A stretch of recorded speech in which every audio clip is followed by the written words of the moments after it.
Chapter 1792. Looking at the face of Michio's legendary general in the air, everyone from number 60 high school seemed to recall the black and white photo of this man printed in the history books in Old Antiques Theory of Cultivation class. So this is my Koasi? He does look a little similar to the photo. But why does it feel a little different? He looks a lot younger. Li Yue covered her little mouth in surprise. Although there had been youth-retaining spells in that era, there hadn't been any heaven-defying beautification technology like there was now. The black and white photo of General Michael ACI in the history books was an authentic representation of the general's all-powerful appearance back then. But compared to now, Michael ACI did indeed look a lot younger. It was probably because he had cultivated a youth-retaining technique or taken beautifying elixirs. After all, he was a legendary general. There was nothing wrong with cultivating him as an idol. In this era where looks were everything, having a perpetually youthful face seemed to be more popular. When all was said and done, not everyone had the confidence to be like Huaxio's Blade Master, Battle Saint and the other 8 great generals, who relied on their demeanor and unparalleled achievements to leave their names etched in history. The beauty of one's face could never conceal the brilliance of one's soul. Wang Ling didn't know how long it would be before he grew old, but if he really did grow old one day, he felt that he probably wouldn't use any other means to fix his appearance. He didn't have many requests in this regard to begin with. In all things, going with nature was the eternal and unchanging truth. It was just that not everyone thought that way. The modern cultivation world was very different from before. In an era of ever-changing profit models, even a legendary general like Michael ACI couldn't avoid becoming a tool to consolidate his social and financial status. It was true that Michael ACI was a genius, but if a cultivator's heart was tainted, it would be hard for him to achieve anything in the end. At that moment, the moment Myoxi transformed into the Golden Crow, Wang Ling and Wang Muyu simultaneously noticed that over 100 electronic eyes had surrounded them from all directions. These were the electronic eyes that Michael ACI had set up. He was confident that he could defeat the geocentric behemoth, so he planned to record it as video evidence to promote his reputation in the future. In the sky, the golden light that covered his body merged with the sun, as if they had become one. The blazing light finally condensed into a golden ripple in the center of his palm. Ripple sprint, huh? Wang Muyu frowned. He could sense that this was a spell that extracted the flames of a star. However, Mikoxi's mastery of this spell was not mature. It was obvious that he had only recently developed it. Machi's current display was actually a way for him to show off his muscles to the world in coordination with the electronic eye. Looking at this scene, Wang Muyu muttered disinterestedly, "It's far from the ripple scamper." The true ripple sprint technique could cause the light waves emitted to be equivalent to the temperature of the sun's core. However, the current temperature of Michael's body was not even a third of the temperature of the sun's core. Perhaps he could show off his muscles on Earth. But in the eyes of a true expert, it was child's play. It could only be called the little sun fist. "Daddy, when are you going to show me? Let him see the real ripple sprint?" At that moment, Wang Muyu, who was sitting on Wang Ling's lap, transmitted his voice and looked at him expectantly. Wang Ling. Even if he wanted to show it, he couldn't do it on Earth. He indeed knew this move of Mikoxi's, and it was hundreds of millions of times more powerful than Mikoxi's. But the problem was that if he used this move on Earth, the spirits of Earth might not be able to take it. Now, it wasn't just the spirits of Earth. The spirits of the other planets in the universe were very dissatisfied with their actions. Furthermore, many of them had written letters of complaint to the Heavenly Tao Governing Committee. It wasn't Wang Ling who was complaining, but Wang Ying. Wang Ling realized that Wang Ying had great stamina. He used the planetary wall-thumping spell on Sun Yinger at 8 o'clock every night without fail. "Evil creature, I'll show you my prowess today." At that moment, when Mikoxi had finished charging up his power, the blazing light waves in the air finally turned into a flaming dragon that shot toward the geocentric behemoth. Boom! From a distance, the flaming dragon that shot out of Mikoxi's palm looked like a walking laser cannon, which pierced through the geocentric behemoth's energy wall on the spot. "There's hope." As expected of General Mikoxi, countless soldiers in the base cried out in alarm. Mikoxi's first attack had successfully pierced through the energy wall, which instantly boosted their confidence. The geocentric behemoth roared in pain after being blocked by the energy wall. It didn't die right away, but the thick leather armor on its body burned fiercely under the orange flames. The poor geocentric behemoth stretched out its little claws in an attempt to slap out the flames, and then rolled on the ground to douse them. Evil creature, no matter who summoned you, you're definitely going to die today. Makoxy laughed. There was a hint of arrogance in his relaxed tone as he prepared to launch his second attack. Wang Ling felt that it was about time. He had his own plans. The purpose of summoning the geocentric behemoth was to put on a show. After all, this geocentric behemoth was just a cub, so it was normal that it couldn't withstand Makoxy's attack. If Wang Ling had summoned an adult geocentric behemoth, given Makoxy's current battle strength, he would probably have been beaten to a pulp.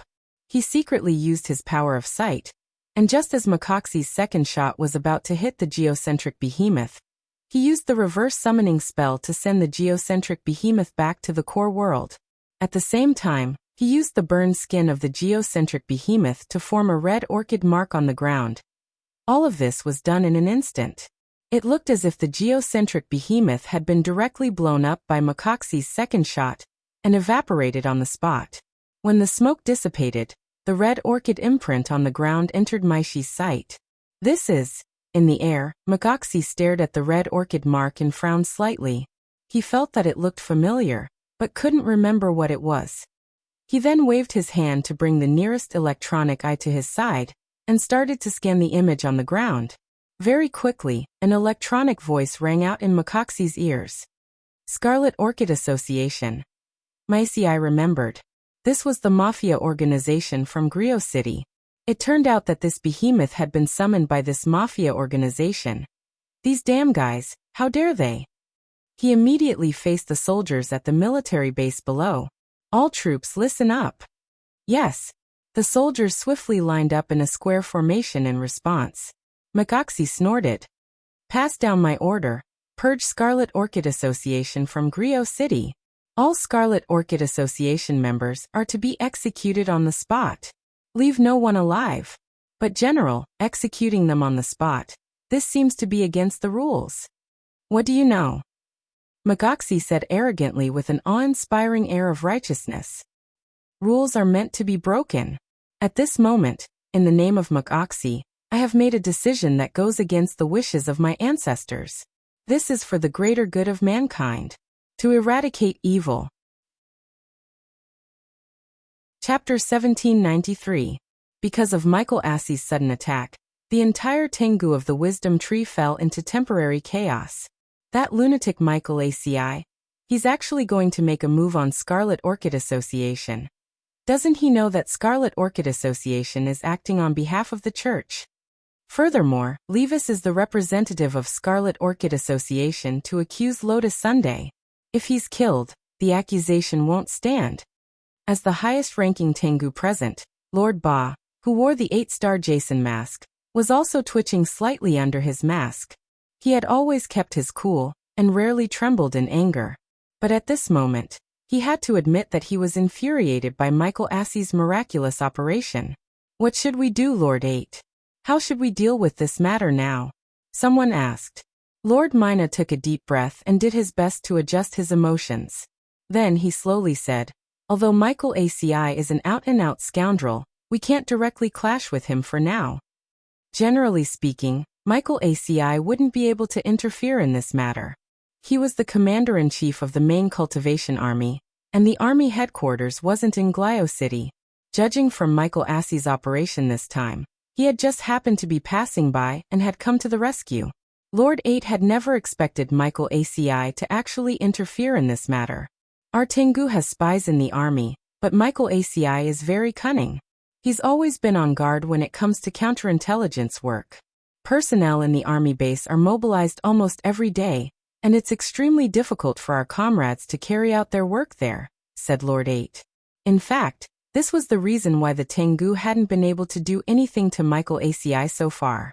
They could even infiltrate the church, but they hadn't been able to do anything to Michael Assey's army. Moreover, Michael Assey was an exception. Although the church's authority covered most of the government, It couldn't reach Michael ACI. Currently, Michio's army only listened to Michael ACI. According to the Tengu's original plan, they had wanted Wang Ling and the others to drive into the army base branch and provoke Michael ACI. Who would have thought that they would go for wool and come home shorn?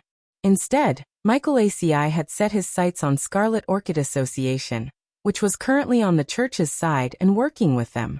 Come to think of it, why did that giant beast turn into Scarlet Orchid Association's logo after it died? This doesn't make sense at all. However, the Tengu were not in the mood to think about these problems.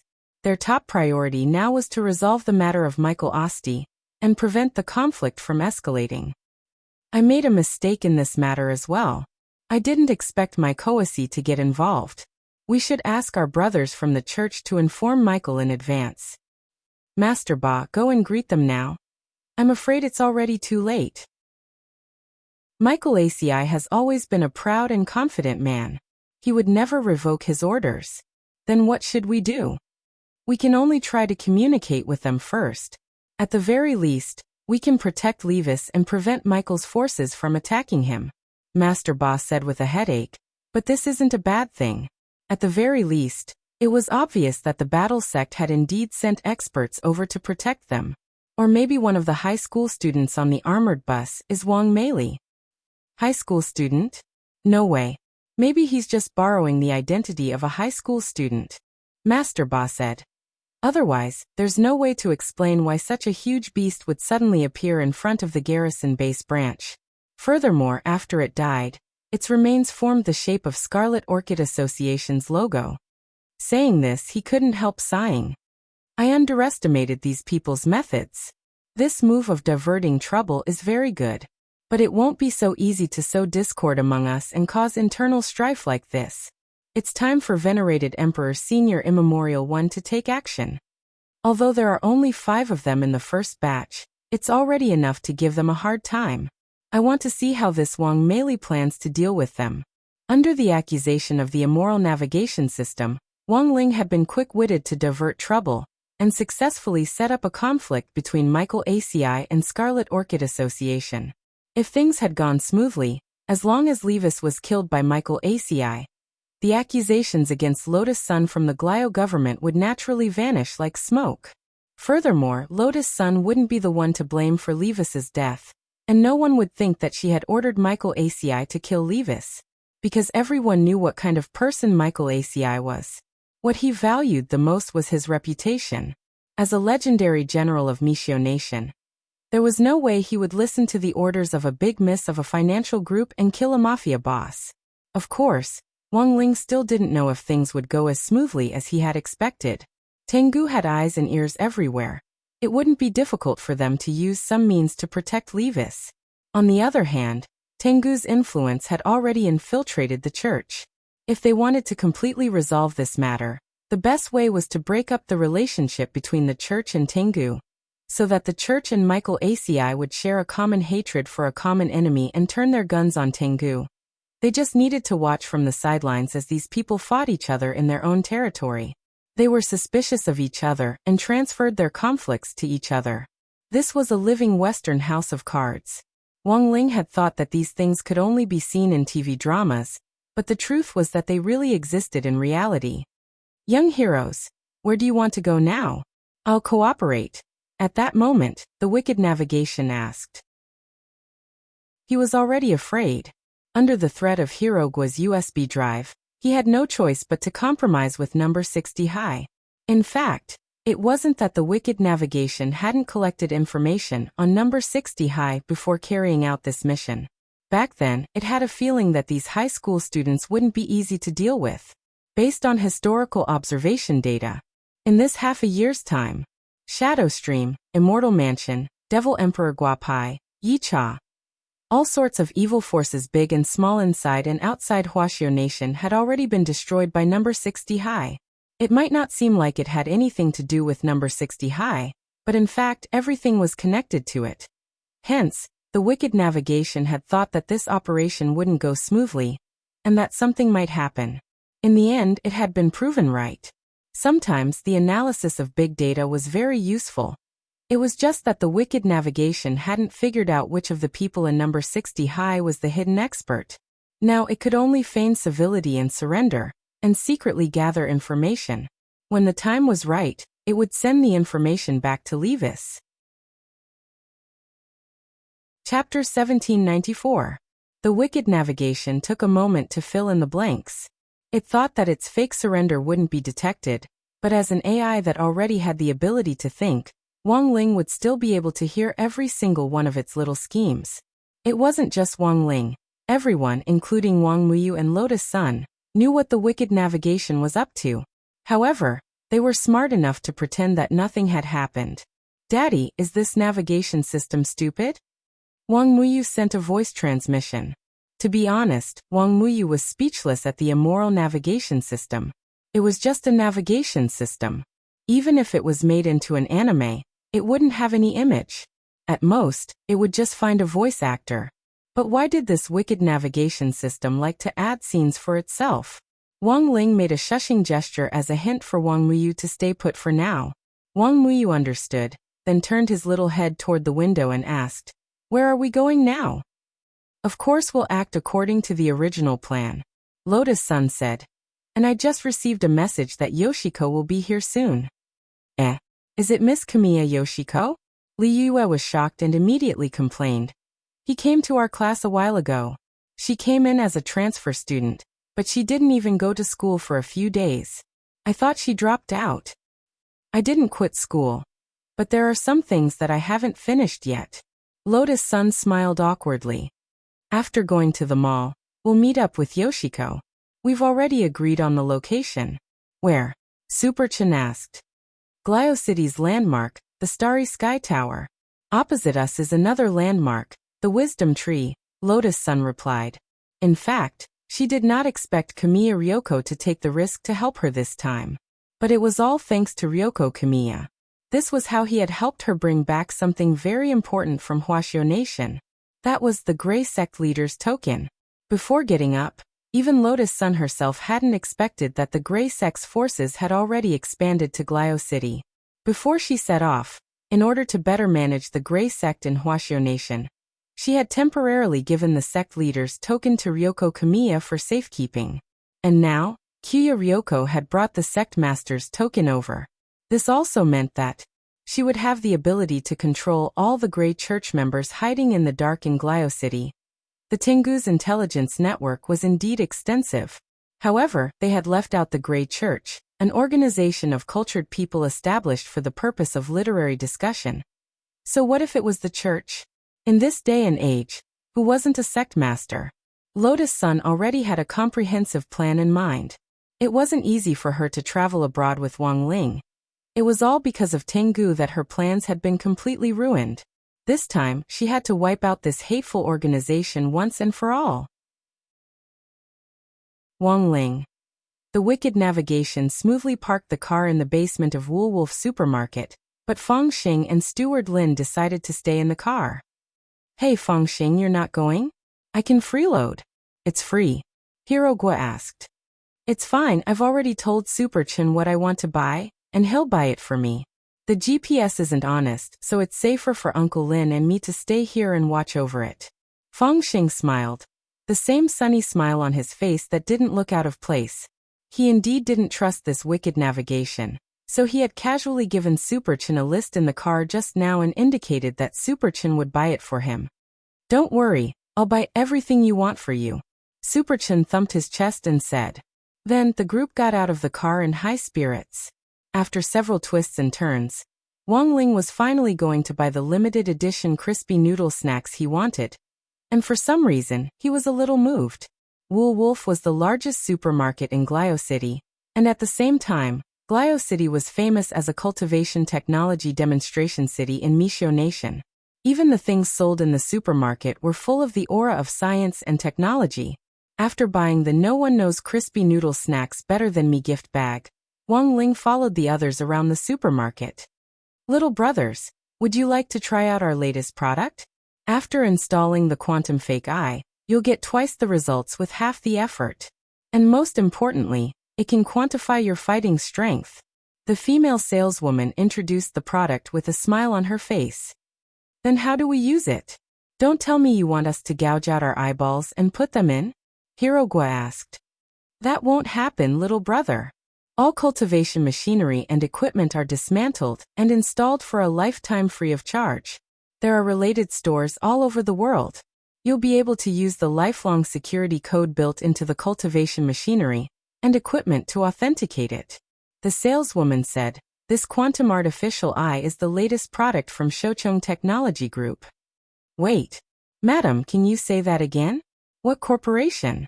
For a moment, Lotus Sun thought she was hearing things. Shochong Technology Group, the work of teacher Shochong, a very famous scientist in Huaxiao Nation. I heard that the war sect had recently become a shareholder. This quantum artificial eye is the work of Mr. Shochong and a Mr. Wang Xiao heir. For a moment, Wang Ling felt like he was hallucinating. That was Shochong and Wang Ming. These two guys had definitely stolen the technology from the illusory technology city of nothingness. It was just that Wang Ling had never expected these cultivation machinery and equipment to be mass-produced and sold at the speed of light in such a short period of time. Sure enough, in addition to the quantum artificial eye, there were also a lot of new cultivation machinery and equipment on display on the shelves of cultivation machinery and equipment, including mechanical arms and legs and everything else. These things were very attractive to the new generation of cultivators, and Superchen and Hirogwa couldn't move their legs at once. You said so much just now, but it feels like you still have to take it out. Can I try it out? Hirogwa asked. Of course. The female saleswoman smiled.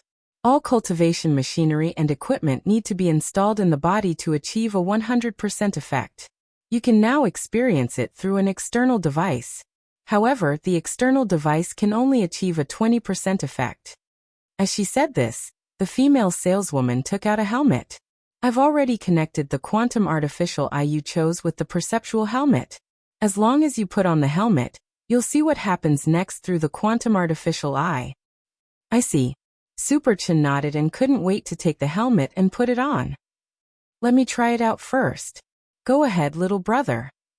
The female saleswoman smiled as she helped Superchen buckle up the helmet. After you open your eyes, the relevant functions will directly appear in the menu on the right side of your line of sight. You just need to select the corresponding function and follow the system's instructions. Okay. Superchen rubbed his hands together. After the equipment started up, he only felt a quick hum in his head, and then heard the electronic voice in his head saying connection successful. A large number of functions related to the quantum artificial eye were swiftly displayed on the right side of the menu, just as the female saleswoman had said. Combat strength measurement, quantum speed reading, heat scan, extreme vision, supervision. One click to cast monthly vote. Blink to beat Kushuan. Superchen was dazzled by the dazzling array of functions. There's actually supervision? Superchen was startled. Is this legal? It's legal in our Glio city. The female saleswoman smiled. Of course, this is a VIP function that requires members to top up. The specific effects of the vision are graded according to the member. King members have full vision. King members and below won't have very good vision. You still need to top up. Superchen sked. Is there a free experience function? Yes, the combat strength measurement is free. Little brother, you can try it on your friends. Superchen nodded slightly. Then in the next second, he immediately focused his gaze on Wang Ling. The data showed that Wang Ling was at the early foundation establishment stage. Superchen immediately laughed. Hey Lingzi, it's been half a year since school started. Why are you still only at the early foundation establishment stage? Wang Ling secretly breathed a sigh of relief at this heartless mockery. It seemed that Wang Ming had already taken him into account when he had designed this function back then. Any scan aimed at him would be directly covered up with artificial data. This artificial eye isn't bad. After playing with it for a long time, Superchen took off the helmet for Hirogwa to try. Then he walked over to Wang Ling and patted him on the shoulder. Honestly speaking, Lingzi, I always thought that you were very strong and just pretended to be weak. Now it looks like the misunderstanding has been cleared up. As expected, you're a mascot. Wang Ling. At the same time, a mysterious black shadow who was closely observing Wang Ling in the supermarket was recording something in a small notebook. The title of the notebook was written in a large font. Analysis of the hidden experts among the members of number 60 high school. Below it was a list of the people on this trip. Fongxing, Superchun, Hirogua, Liyue, Lotus Sun, and? That was right. When he had recorded the names, he had forgotten Wang Ling's name, and didn't know who on earth this person was. This was why he had used 3 question marks as a marker. It wasn't until now that he had been observing Wang Ling in secret. Only then did he finally remember who this Mr. was. And now, he used his pen to completely black out these 3 question marks.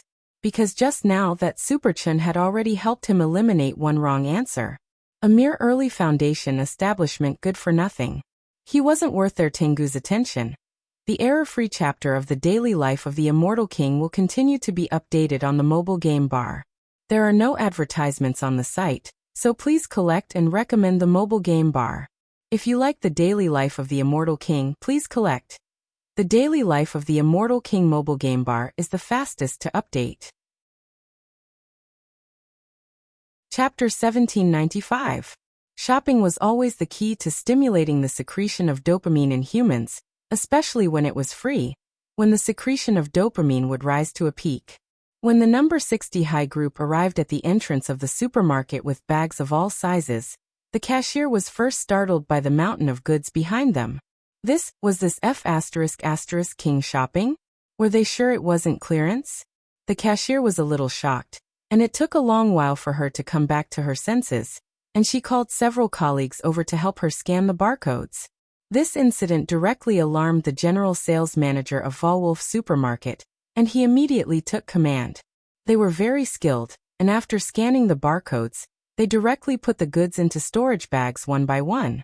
According to Volwolf Supermarket's promotional rules, any one-time purchase of goods worth more than 100,000 yuan could be given a space storage bag repacking service, which was completely free. It took a full half an hour to repack the goods, and in the end, the total amount spent on the display was 269 million yuan. "Miss, may I ask how you intend to pay?" the sales manager asked as he tried to control his wild smile. "I'll swipe my card. Also, I'd like to ask if I can directly buy your supermarket." Lotus Sun took out a crystal card with an unknown upper limit from her wallet. At that moment, everyone in number 60 high felt that Lotus Sun's entire body was glowing. That was right, her entire body was surging with a holy light, as if she was an 8-winged holy angel descending from the heavens. Naturally, Lotus Sun hadn't come up with the idea on the spur of the moment, but had been thinking about it for a long time. Huagua Water Curtain Group had already bought the largest chain hotel in Glio City, Velut. If they could continue to buy Volwolf, they would be able to advance in the hotel and supermarket industries together. Furthermore, once they bought Volwolf, Huagua Water Curtain Group would have an enormous export channel for elixirs abroad. Of course, Lotus Sun was well aware that buying a supermarket wasn't something that a sales manager could decide, so she had just casually asked when she swiped her card, and hadn't expected a reply at all. In the end, the sales manager said, "Well, I can't make the decision to buy a supermarket. But Miss Sun's luck is pretty good today. Our boss happens to be patrolling the store today. Miss Sun let her friends to spend a lot of money today. And our boss also happens to want to meet Miss Sunday. Also." Saying this, the sales manager turned his gaze to Wang Ling and Wang Muyu. "Our boss said that she knows these 2 gentlemen with dead fish eyes." "Is your boss a man or a woman?" Lotus Sun asked in a daze. "Female." "A woman?" Lotus Sun immediately tensed up. At that moment, everyone from number 60 high looked at Wang Ling and Wang Muyu in unison. This time, even Wang Ling started to get nervous. "No way, Wang Ling, don't tell me Wang Muyu is you and this supermarket owner." Hirogua made a bold speculation. "So you really are Wang Muyu's father?" Wang Ling's face instantly turned white. "Stop teasing, Wang Ling. Look how scared he is." Liyue didn't know whether to laugh or cry. "Who's your boss?" Lotus Sun asked again. "I wonder if Miss Sun has heard of Mrs. Lavin's name?" the sales manager asked. It was only then that Wang Ling and Wang Muyu understood. It was the rich lady they had met in the coffee shop yesterday. At that time, Gullyo City Branch Lei had also told Wang Ling that this Mrs. Lavin was a famous local producer of a cultivation variety show. It was just that Wang Ling hadn't expected Mrs. Lavin to actually also be the boss behind Wall Wolf. Here we are, everyone. In the end, this kind-looking sales manager led the people from number 60 high upstairs. Sure enough, Wang Ling saw Mrs. Lavin, whom he had met in the coffee shop, in the office on the top floor of Wall Wolf. Ah, little brother, we meet again. You're really too cute. As soon as she saw Wang Muyu, she couldn't help feeling overflowing with motherly love. Perhaps realizing that she had lost her composure, Mrs. Lavin quickly readjusted herself. Ahem, please sit down. Someone, quickly pour coffee for these distinguished guests. Yes, the secretary on the side quickly responded, and then retreated to work. After some small talk, Mrs. Lavin got straight to the point. As expected of the eldest daughter of Huagua Water Curtain Group, Miss Lotus Sunday. You are indeed generous with your money, extraordinary. Mrs. Lavin, you flatter me. To be honest, I'm also a little surprised. I only heard that you were a famous producer of variety shows. I didn't expect you to be the one running the supermarket business. Lotus Sun replied in a low-key and modest manner. Business has always been my strength. A person is destined to have many identities in life. In fact, even I didn't expect that I would become so popular as a producer of variety shows. Furthermore, I made a lot of money. Mrs. Lavin picked up her coffee cup and said with the calm elegance of a noble lady, I heard that Miss Sun wants to buy my Wall Wolf? Yes, that's a plan. Lotus Sun nodded. But Mrs. Lavin's supermarket only needs money. You won't sell it so easily, right? Miss Sun is indeed smart. Mrs. Lavin smiled. I don't care about money at all. Money is like floating clouds to me. Why would I want so much money? I can't even use it all. After enjoying life enough, what I want most now is to find some fun for the rest of my boring life. That's why I've embarked on the path of a variety show producer. Then what are your conditions, Mrs. Lavin? Asked Lotus Sunday. Don't be hasty, Miss Sunday. Let me finish first. Mrs. Lavin said. A straightforward person doesn't beat around the bush. Miss Sun, you should be well aware of your situation now.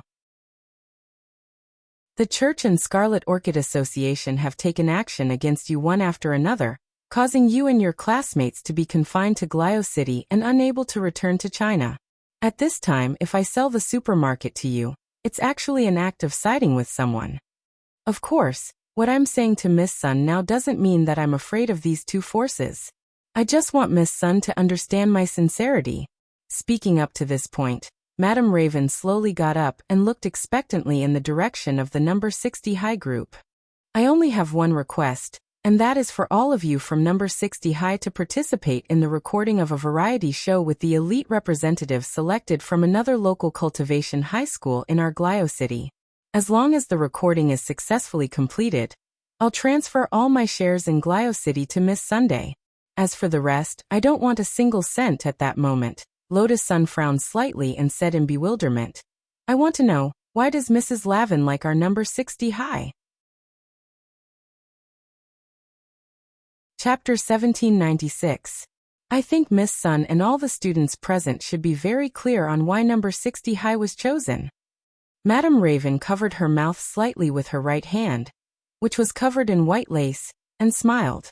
In less than half a year from Shadow Stream, Immortal Mansion to that devil Emperor Guapai, the destruction of so many organizations and experts one after another is inextricably linked to your number 60 high. To be honest, it doesn't have much to do with us. It's useless even if Miss Sun prevaricates like this. Number 60 high's reputation has long spread overseas, including in Gullyo City. Elite high school students who want to cross borders to challenge number 60 high are eager to try. She smiled. If we hold a variety show challenge between high school students at this time, I believe that the ratings will already surpass all previous ones. I just want a thrill, and I hope Miss Sun won't have any other concerns. In addition, in order to ensure that Miss Sun and all the students can stay here and participate in the recording of this variety show without worry, I have also sent an email application to number 60 high as the producer of the variety show. Saying this, Madam Raven fiddled with the electronic wristwatch in her hand, and with a buzz, an email was immediately projected in the air. This is Old Chen's email. It even has Old Chen's school seal. At this point, everyone from number 60 high was dumbfounded. As you can see, the headmaster of your school has agreed to let you stay to record this variety show challenge. He has also applied for a 7-day holiday. Don't worry, the variety show won't take too long to record. 7 days is enough for us to finish competing in all the events. In addition, Headmaster Chen also made a request, which is to conceal your identities. I can also guarantee this. Madam Raven smiled brightly. Throughout the recording of the variety show, we will provide you with exclusive masks to cover your faces. You only need to wear your school uniforms to participate in the show. As for me, it's useless even if I wear a mask because someone will definitely know who I am. At that moment, Lotus Sun sighed in her heart as she sighed at Madam Raven's methods. She was the future successor of Huagua Water Curtain Group. And now that such a thing had happened in Glio City, the whole world's attention was on her. Even if she wore a mask to hide her identity, it was useless. As long as she released information about Showdown High, even if she didn't mention her name, everyone would definitely know that it was her. In Lotus Sun's eyes, this was no different from directly reporting her ID number. No matter how the variety show was, as long as she was there, the ratings would be guaranteed. It was obvious that Madame Lavin had planned all of this from the beginning. Lotus Sun's only consolation now was that her face would be covered for this variety show, and everyone's attention would be focused on her. So it shouldn't affect Wang Ling too much. But even so, she still felt a little uncomfortable. She didn't want to cause trouble for Wang Ling, but now it seemed that this was completely the opposite of what she had intended. If we lose, it'll definitely be very humiliating. In comparison, Hero Gua and the others weren't in a very good mood. Originally, they just wanted to travel abroad to relax, but they ended up participating in this variety competition for no reason. Headmaster Chen had personally signed the mail with the school's seal, so he had no choice but to go. Most importantly, this variety challenge was the focus of the entire world. If they lost, it would be extremely embarrassing. Therefore, in just an instant, everyone felt the pressure on them. If all of you are going to participate in the competition, what about me? Wang Muyu asked. There was a little envy in his eyes. The little guy was at the age of a curious baby, and it was the time for him to accept and absorb all kinds of new things. An activity like the variety challenge was naturally very attractive to Wang Muyu himself. Muyu, believe me, this show isn't fun. Big sisters and big brothers are under a lot of pressure, Li Yue said helplessly. Really? It clearly sounds like fun, Wang Muyu said. Don't worry, little brother, Auntie will specially arrange a segment for you. At that moment, Madame Lavin laughed sinisterly again. I've already reported this to Headmaster Chen. The variety show challenge this time was a 6+1 challenge format. 6 high school students and 1 elementary school student. The high school delegation from Glio City will also select a famous local king-level elementary school student to participate. Wang Muyu looked puzzled. A king-level elementary school student? Is he very good? Madame Lavin. Of course. The so-called king-level elementary school student is someone who can finish their cultivation homework on time, never causes trouble for others, carry their teammates when playing games, and never use their parents' money to secretly top up games, tip live streamers, or buy some other boring virtual goods. Wang Muyu. Then can a king-level elementary school student from Glio City blow up the earth with one punch? Hearing this, Madame Lavin couldn't help laughing. Little brother Muyu, you really know how to joke. He's just an elementary school student. How can he have the power to blow up the earth? Wang Muyu. But I can. Madame Lavin looked like she was coaxing a child. Yes, Auntie knows you can. But you don't have to blow up the earth in this competition. You just need to listen to your brothers and sisters' arrangements. You're the key to getting points. Wang Muyu nodded. Understood. Wang Ling and Lotus Sun. Saying this, Madame Lavin looked at everyone. That's the situation. It seems that everyone already understands. Then I'll give Miss Sun the rules of the variety challenge later tonight. When the time comes, Miss Sun can give us a detailed introduction. All right. Lotus Sun sighed and looked at the number 60 high team a little guiltily. I've really troubled everyone by getting you all involved this time.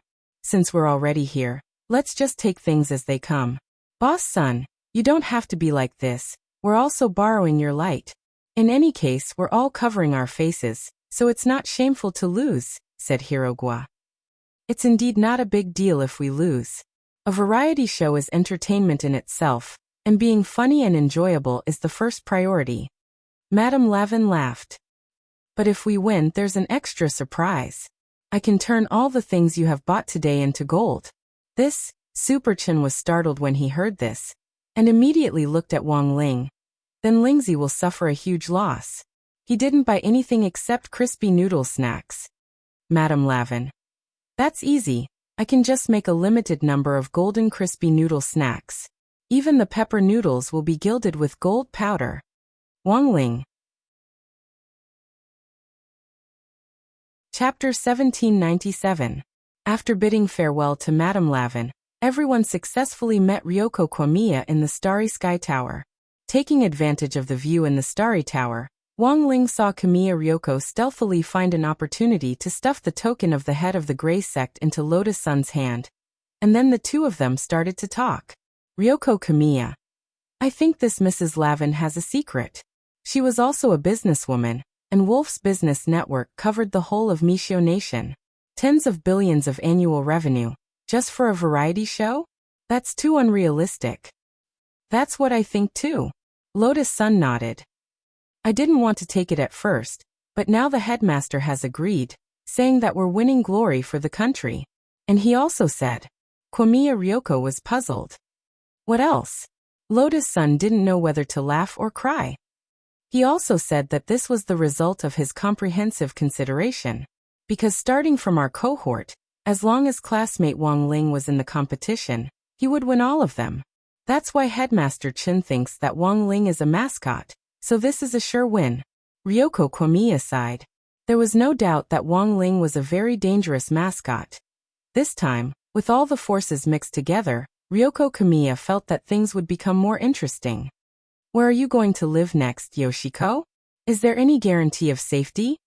Lotus Sun asked. I'll be fine. Senior Qinzong and Senior Xiangyi followed me, and we got a free hotel coupon on the plane. We were now staying in a resort hotel on the edge of Glio City. The location was great, and it wasn't under the control of any forces. It's a blind spot. Kamiya Ryoko said. We'll settle down here so that we can intervene from the periphery to support you at any time. As expected of Senior Qinzong, Lotus Sun sighed. Instead of worrying about me, you should worry about yourself. There's obviously something wrong with this variety challenge. Although I'm not sure what Mrs. Lavin's purpose is, you have to be careful, said Kamiya Ryoko. Currently, the Crimson Orchid Association is in conflict with the army, but there is no conclusion yet. After all, this operation was ordered by the church. I'm afraid that the church has already negotiated with Magoxi, Lotus Sun said.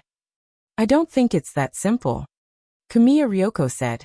As far as I know, based on Mishio's power, Mishio has a lot of power. When the church, the military, and the local forces were in conflict, there was actually a peacemaking organization that stood above the three. He had been sent by Mishio's Cultivation Federation. I remember it was called Heavenly Law Alliance? Heavenly Law Alliance? The Heavenly Tao Alliance doesn't belong to any city, and is directly under the head of state of Mishio Nation. For the sake of the head of state, these forces had to give him some face. Originally, we were quite successful in stirring up the conflict between the two sides.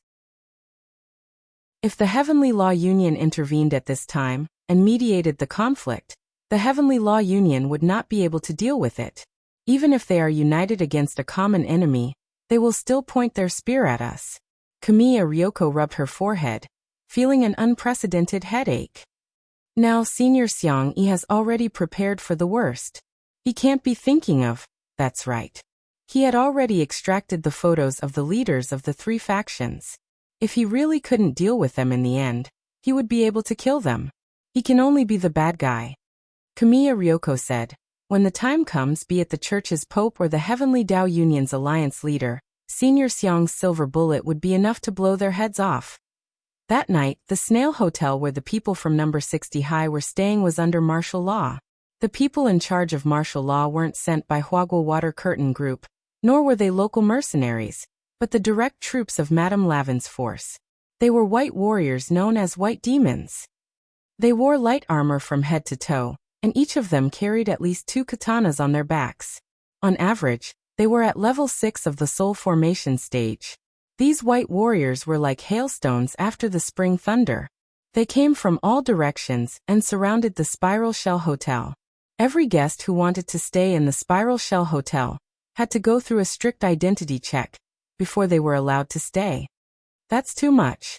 Outside the hotel suite, Super Chun and the others looked at the scene outside the French window. Even though they were on a high floor, they could clearly sense the busy figures of these white warriors dozens of meters below them. Who cares? In any case, we're already being watched by the local forces. Madame Lavin did this to protect us. Hirogua spread his hands and said, in any case, didn't she promise Boss Lotus Sun that she would compensate the hotel 3 times the amount of the losses caused by the protection of the white warriors? Be that as it may, but Lotus Sun still felt vaguely uneasy.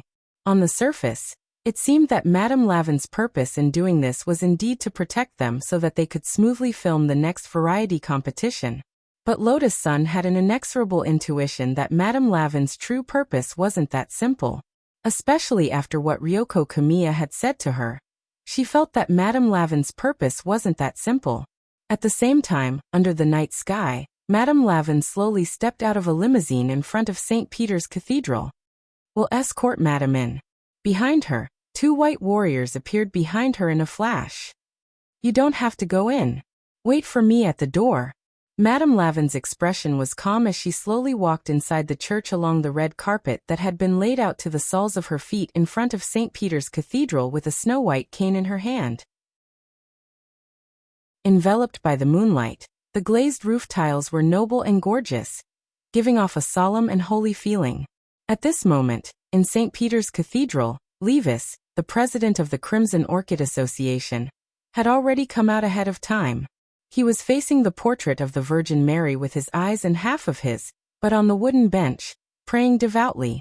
Only when he heard movement did he slowly open his eyes and muttered, Lavin, you're here. And you didn't even bring a single guard in. You're still as bold as ever. As expected of the woman known as the Snow Princess Empress of Glio City. It's all an empty title given by others. Let's not mention it. Madame Lavin covered her mouth and smiled with her eyes squinted. Your Red Eagle of the Crimson Orchid Association isn't bad either. He's hiding in his cave and doesn't dare to come out after being scared by the legendary general, Myoxi. I'm just curious why someone who openly chooses a side would have the courage to stand here. Levis smiled. Choose a side? What side? Madame Lavin pretended to be confused. You openly mobilized the white warriors to protect those despicable foreigners. On the surface, it's to ensure the recording of the variety competition. But in reality, isn't this the act of choosing a side? At this moment, Levis revealed a sinister smile. Do you think the church will let you off so easily? Chapter 1798. Haha. Madame Lavin was fearless in the face of such a question. Her laughter that sounded unusually gentle had a hint of disdain in it. She said with confidence and calmness, I respect the church and believe in the Holy Mother. The glory of the Holy Mother's existence will forever shine into the depths of everyone's heart and illuminate this country forever. However, this country doesn't belong to the Holy Mother, nor does it belong to any of us. Madame Lavin paused, opened her eyes and said, It's the same for this city called Glio City. We should trust each other and stay in our place. We shouldn't engage in a meaningless argument here.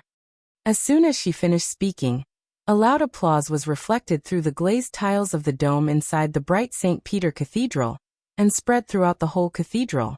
A handsome man with long blonde hair applauded from the entrance of the cathedral as he walked along the red carpet. He was wearing a bright and beautiful military uniform. The magnificent shoulder pads were dotted with general badges, and the lapel on his chest was full of military medals. As always, he had a kind of flamboyance that belonged to Michael ACI. Well said, Madame Lavin. But now, it's obvious that someone doesn't want us to do this. Michael ACI held the general's sword hanging on his waist tightly and said, "You and Levis are white and black. Instead of opposing each other, it's better to seek symbiosis. The church is the link that binds us together, so we don't have to go against the church." Speaking of this, he piously faced the Holy Mother and made a praying gesture. After all, going against the church is going against the Holy Mother. The three of us are not gathered here to divide Glio City. Michael ACI, I didn't expect an uneducated man like you to say such artistic words. How interesting. Since when did you learn to pray? I remember that you're not a very cultured person. Levis smiled. His voice was cold. Even in the face of Michael ACI, he was still fearless. I'm like this because of my daughter's influence. She's become more obedient recently. She seems to be infatuated with a literary organization and has begun to have an interest in learning. Michael ACI smiled and said, I don't want her to walk my path like me. My path is not easy to walk. It's easy to encounter wild dogs on the road. Buzz. In the blink of an eye, the sword light slashed down and shrouded the church's glaze. The chair that Levis was sitting on was cut into pieces in front of everyone. Levis couldn't react in time and fell on his buttocks on the broken wood. Michael ACI's attack was too fast.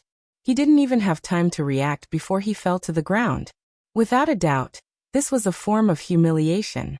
Just as Levis was about to curse out loud, he saw Michael ACI, who was standing in front of the Holy Mother's portrait, turning his head to look at him. His eyes radiated a faint killing intent that instantly poured down from the top of his head and into his spine. Levis, my tolerance for you is limited to the Holy Mother's face. If it weren't for the church, you and your Crimson Orchid Association would have perished. Next time, if you dare to talk nonsense again, it will be your head that explodes. His eyes were filled with killing intent. It was the gaze of a tiger staring at its prey. Levis sat on the ground, trying his best to remain calm. Just as the rumors said, Michael ACI had become even stronger after coming out of seclusion. If he hadn't held back with that strike just now, he might have lost his life. But even so, Levis's face didn't reveal the slightest hint of fear. With the support of an inexplicable confidence, his eyes met Michael ACI's once again. If my head can be personally removed by this legendary general, it might be a form of luck. But Michael ACI, can you really get rid of him? Levis laughed. Madame Ravin frowned deeply. This was undoubtedly a provocation, and it was done under such a great disparity in strength.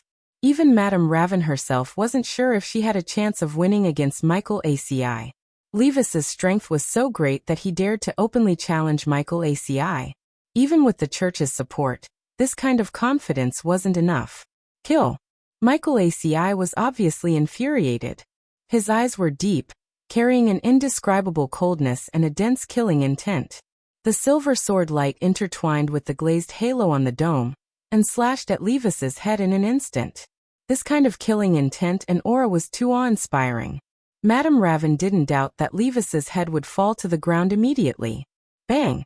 However, in the next second, the moment when Levis and the sword light were about to intertwine, a golden bullet pierced through from afar. It burst into dazzling sparks and exploded like the sun. The light was so dazzling that it made Michael ACI and Madame Ravin's eyes hurt. A golden bullet accurately blocked Michael ACI's fatal slash, saving Levis' head in the nick of time. Who dares to block my sword? Michael ACI was furious. He didn't expect his sword to be blocked at the critical moment. Calm down, General. I'm here to make peace. A squint-eyed man with ear-length short hair and a monocle wearing a dark blue coat slowly walked in from afar. You are. The sharpness in Michael ACI's eyes vanished instantly. He stared at the man and frowned deeply. He felt that he had seen the cloud pattern on this man's coat somewhere before. Heavenly Tao Alliance. The squint-eyed man opened his mouth and blew a wisp of green smoke that floated out of the gun barrel. He was the one who shot the golden bullet just now. That bullet contained immortal energy and was extremely powerful. It was a bullet condensed with cultivation. Since it blocked his general sword, It proved that this gun was at least a powerful world-defying artifact. Please don't misunderstand, General Michael ACI. I didn't mean to offend you. I'm not strong myself, but I rely on this Heavenly Tao spear given to me by the Heavenly Tao Alliance to have a say in this world. The squint-eyed man smiled and said, "Let me introduce myself. I'm the leader of Heavenly Tao Alliance's first team, Pei Luoqi." First team leader? Michael ACI frowned deeply. There were 6 teams in the entire Heavenly Tao. One of them had the most shocking strength. The leader of this team, Pei Luoqi, was known as the Heavenly Tao's Grim Reaper. Michael ACI had heard of this person a long time ago.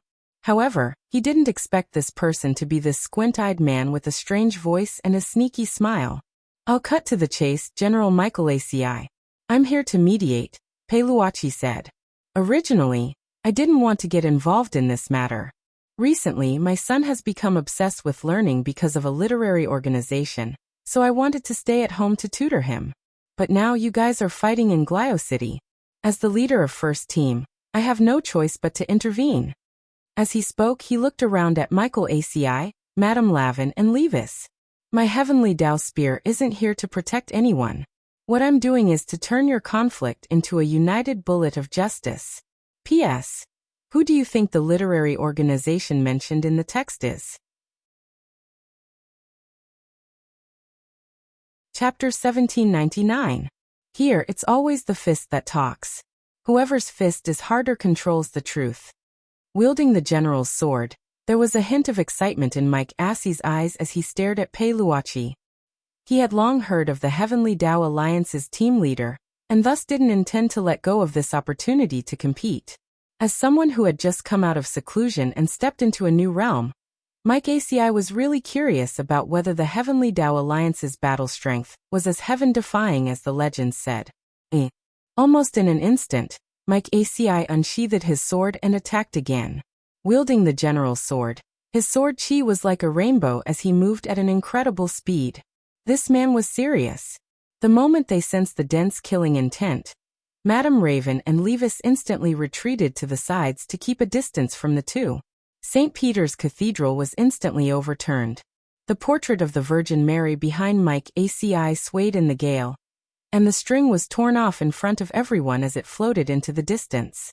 This was Mike ACI's unique madness. Once it got to his head, this legendary general of Mishio Nation would become an out-and-out lunatic.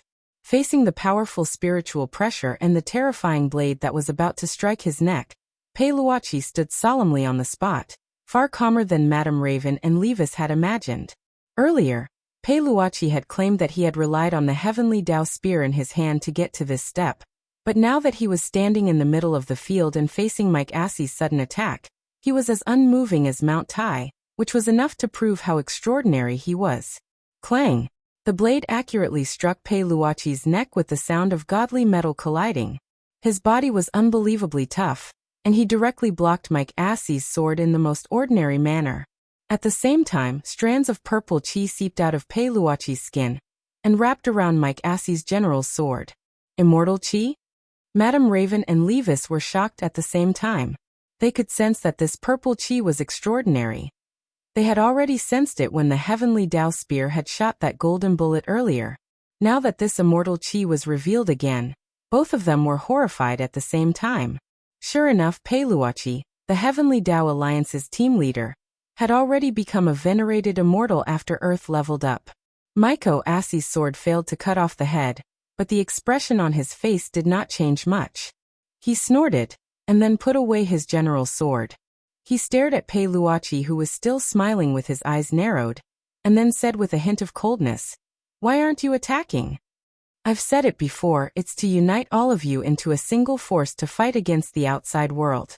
That's why I had no intention of fighting General Mikoasi from the start," Perugia replied. "My original intention was to mediate the conflict. If I were to make a move against General My 11, wouldn't that be the exact opposite of what I intended? At the same time, I hope General McAvoy understands. After all, they were all fathers. And there is also a child who recently fell in love with learning."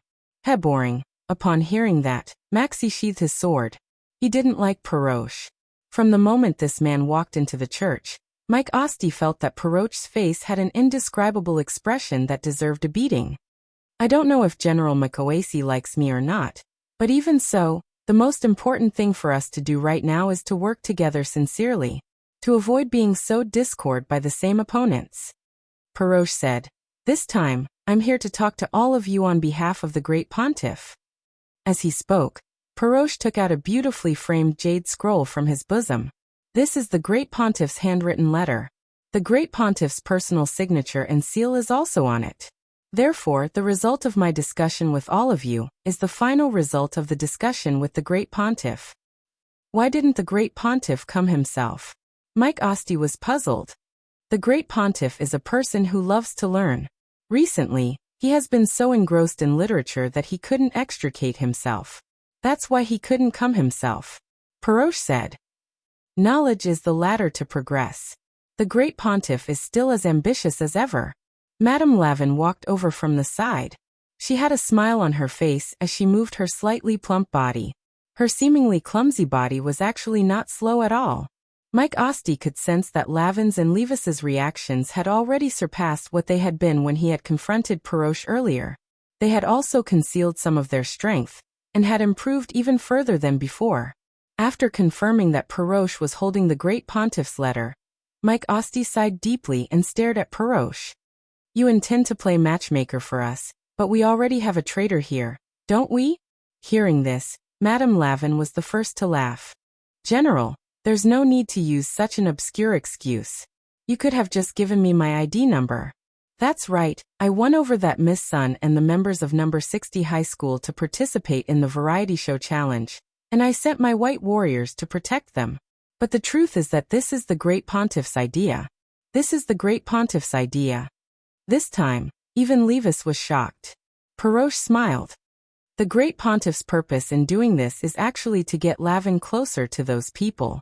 That's why he needs to make arrangements in advance, including creating a conflict between President Levis's Scarlet Orchid Association and Huagua Water Curtain Group and Battle Sect. But the nun he sent to my side is from the Tengu. For a moment, Levis felt that his brain wasn't big enough to process everything, but he very quickly thought of a frightening possibility. Could it be that the Great Pontiff is? "That's right," Paroch said. "Now that things have come to this, I won't hide it from you anymore. The Great Pontiff is in fact an 8-star Tengu, and has an extremely high status in the Tengu ranks. The 6 high school students from Glio City, who will be fighting number 60 high school this time, were also carefully selected by the Great Pontiff.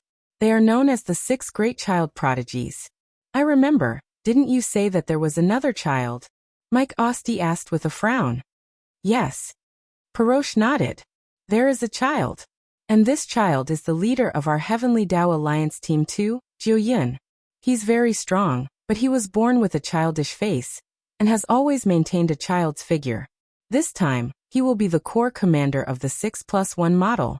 While St. Peter's Cathedral was secretly plotting the variety competition, student Wang Ling, who was also a father, was also discussing specific countermeasures with the people from number 60 high school in a suite at the Snail Hotel.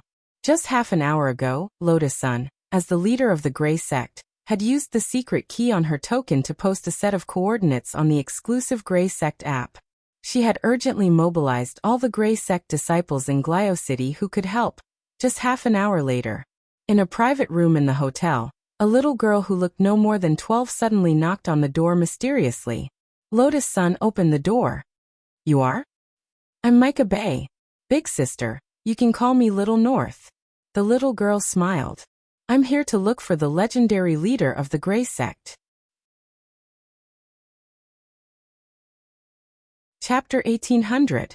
Micah Bay. A little girl in a light blue dress. She was clearly very young, but she had dyed her hair a beautiful pink curly. Inside the room, when everyone from number 60 high heard the girl's name, they all simultaneously associated her with the name of Michio's legendary general, Michael Aci. Super Chun was startled. "This is the daughter of that legendary general? She's actually a Grey Sect disciple?"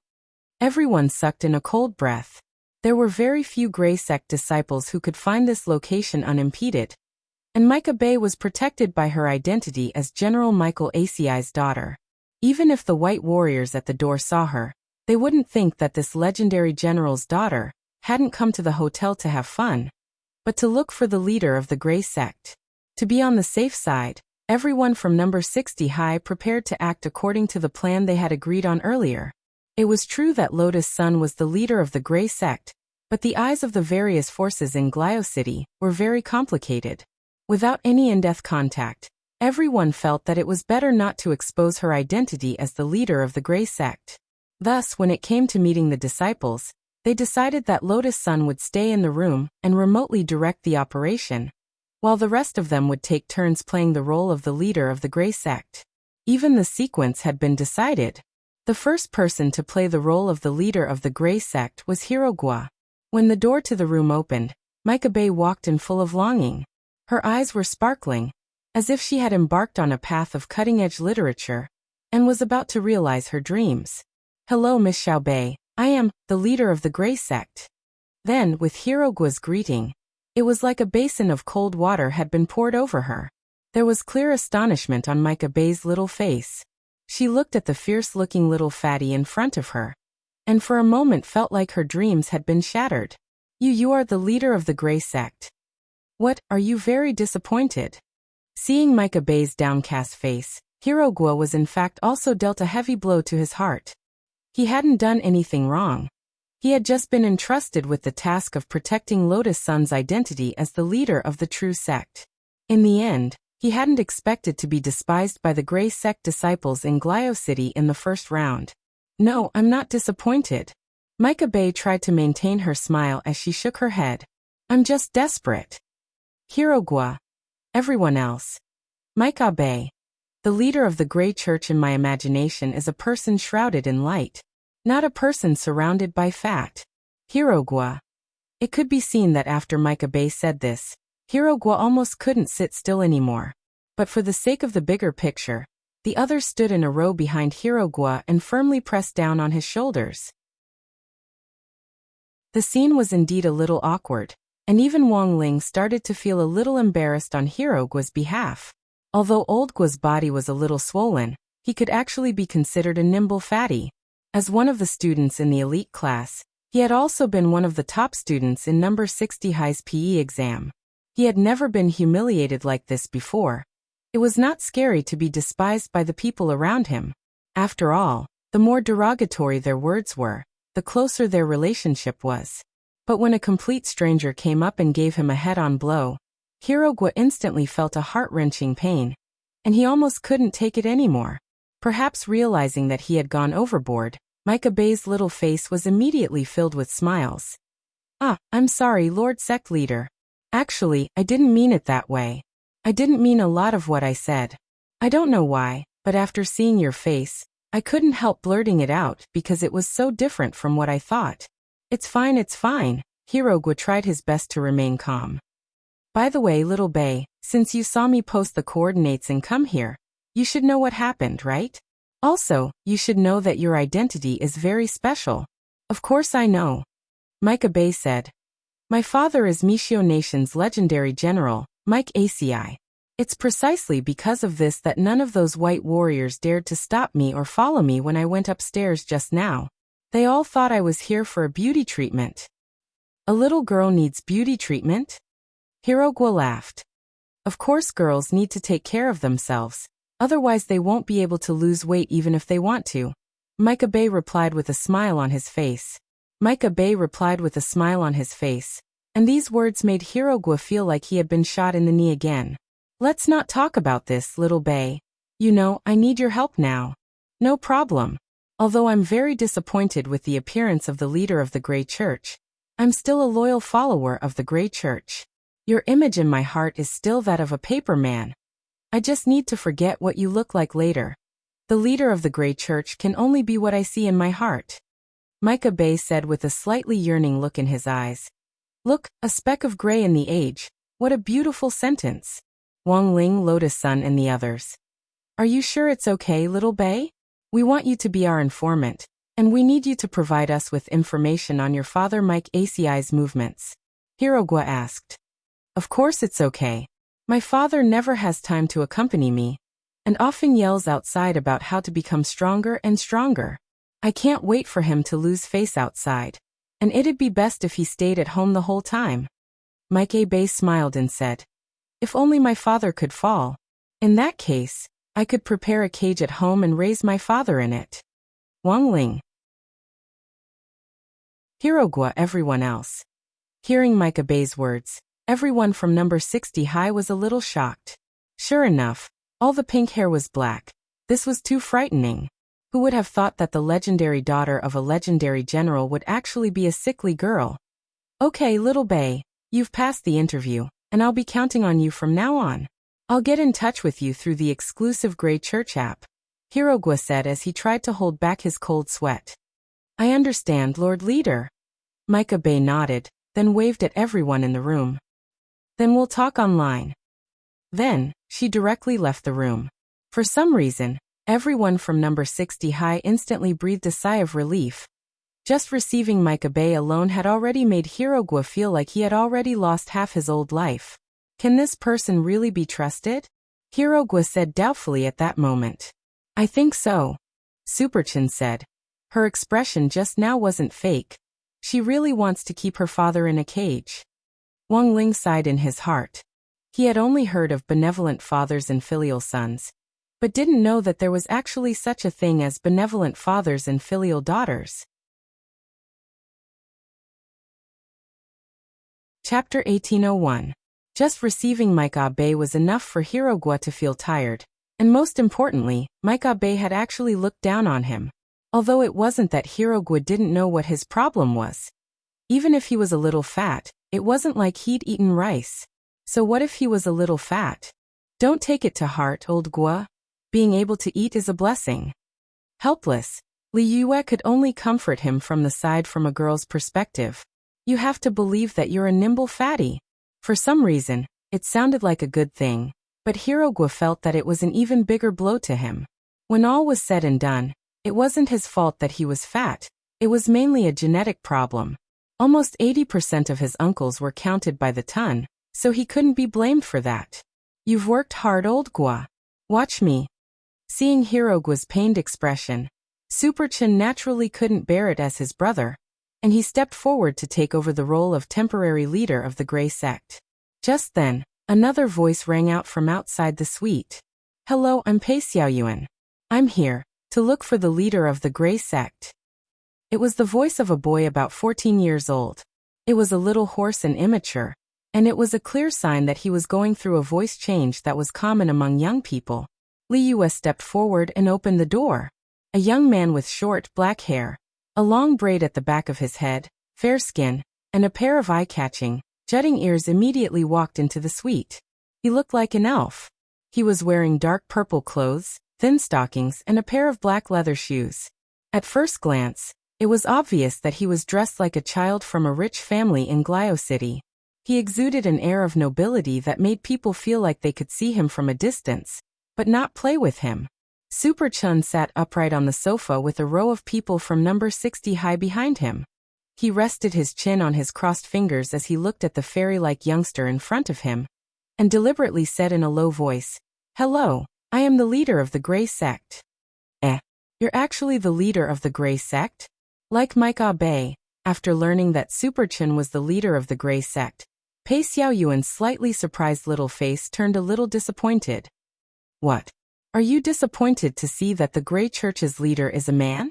Do you think the leader of the Grey Church is a big sister, and want to have a passionate relationship with him? Superchin said. Superchin had casually made it up, but in the end, Pei Xiaoyuan's face and ears turned red on the spot as Superchin's words struck him in the heart. No way. I don't want to date the leader of the Grey Church. I have no intention of pursuing her. Pei Xiaoyuan anxiously refuted. Everyone at number 60 high, including Wang Ling, was instantly struck by this reaction. Even Lotus Sun, who was secretly observing from her room, slapped her face as she was equally shaken. F***CK. Look at this reaction. As expected, he wanted to date the leader of the Grey Church. Superchin just didn't want to repeat Hirogwa's mistake, so the moment the youngster entered the room, he'd decided to strike first. In the end, he hadn't expected his unintentional action to directly hit the youngster in the head. At such a young age, instead of studying properly, you only know how to think of such nonsense. Have you fully developed yet? You only want to date an older girl? Superchin laughed. Little friend, studying properly is the right thing to do now. There's no future if you mature too early. If you do this, your father will be very disappointed. If he wants to be disappointed, then let him be. I can't wait for him to be more disappointed. Pei Xiaoyuan said unhappily. That guy doesn't stay home all day. That's why I've decided to date a woman, marry her, and secretly have children to amaze him. Once he has grandchildren, I'm afraid he won't have time to work. That way, he can stay at home all day and help me take care of the kids. Pei Xiaoyuan gnashed his teeth and said, I've always fantasized that one day, I'll be able to lock my father in a cage with my own hands. He has no idea how hard life is for me and my mom. Everyone at number 60 high sucked in a cold breath when they heard this. Why were kids nowadays so extreme? This was already the second time, wasn't it? Why did they like to lock their father in a cage at the slightest provocation? In fact, after Micah Bei and Pei Xiaoyuan's second time, Wang Muyu actually had a similar idea, but unfortunately he felt that given his current strength, he wouldn't be able to beat Wang Ling at all. Forget locking his dad in a cage. It was already pretty good that he hadn't been sent here. Wang Ling. Classmate Xiaoyuan, what you're doing is definitely wrong. If you want to make things difficult for your father, you just need to carry out our gray sex missions in secret, Superchin said. From your description, your father is obsessed with work all day, so he should be a big shot, right? What big shot? He's just a team leader in the Heavenly Tao Alliance. Pei Xiaoyuan spread his hands. Hearing this, the expressions of everyone at number 60 high instantly changed. The first one who came was Mike Abe, the daughter of General Mike ACI. The current Pei Xiaoyuan was actually the son of a team leader in the Heavenly Tao Alliance. How did they manage to develop two such excellent spies for a single set of coordinates? It was hard for everyone at number 60 high to believe that this was actually true. Everything was going too smoothly, as if the gods were helping them. Lotus Sun was also a little bewildered in her room. Her initial suspicion was that it was very likely that this senior called Qinzong had sent a wave of luck in their direction. And this was the legendary purple qi from the east. But it was very obvious that Pei Luoqi was very secretive about the nature of his work. So Pei Xiaoyuan had no idea what on earth Pei Luoqi did. Pei Xiaoyuan gave a wry smile helplessly and said, I don't know what my dad is doing in that strange organization. How can he be so happy as a team leader? Isn't it just collecting homework? Everyone at number 60 high. Hearing this, Wang Ling couldn't help a drop of cold sweat running down his forehead. Collecting homework was fine. Given the nature of the Heavenly Tao Alliance's work, collecting homework probably meant that they were collecting heads. Then, do you think there's been anything unusual about your father recently? At that moment Superchin asked. It doesn't matter how small the information is. Pei Xiaoyuan thought carefully for a bit, then said, That's right. I remember. It doesn't seem right. I don't know if it has anything to do with my father. Let's hear it first. Superchin smiled. It's like this. I noticed that every time my father left home, the Pope of St. Peter's Cathedral will come to my house to preach. Preach? Yes. Pei Xiaoyuan nodded and said, The Grand Pontiff said that my father is not at home all day because there are evil spirits in the house. That's why I brought the cross and holy water over. Every time, I had to work with my mom for a long time before I could use it. The number 60 high team.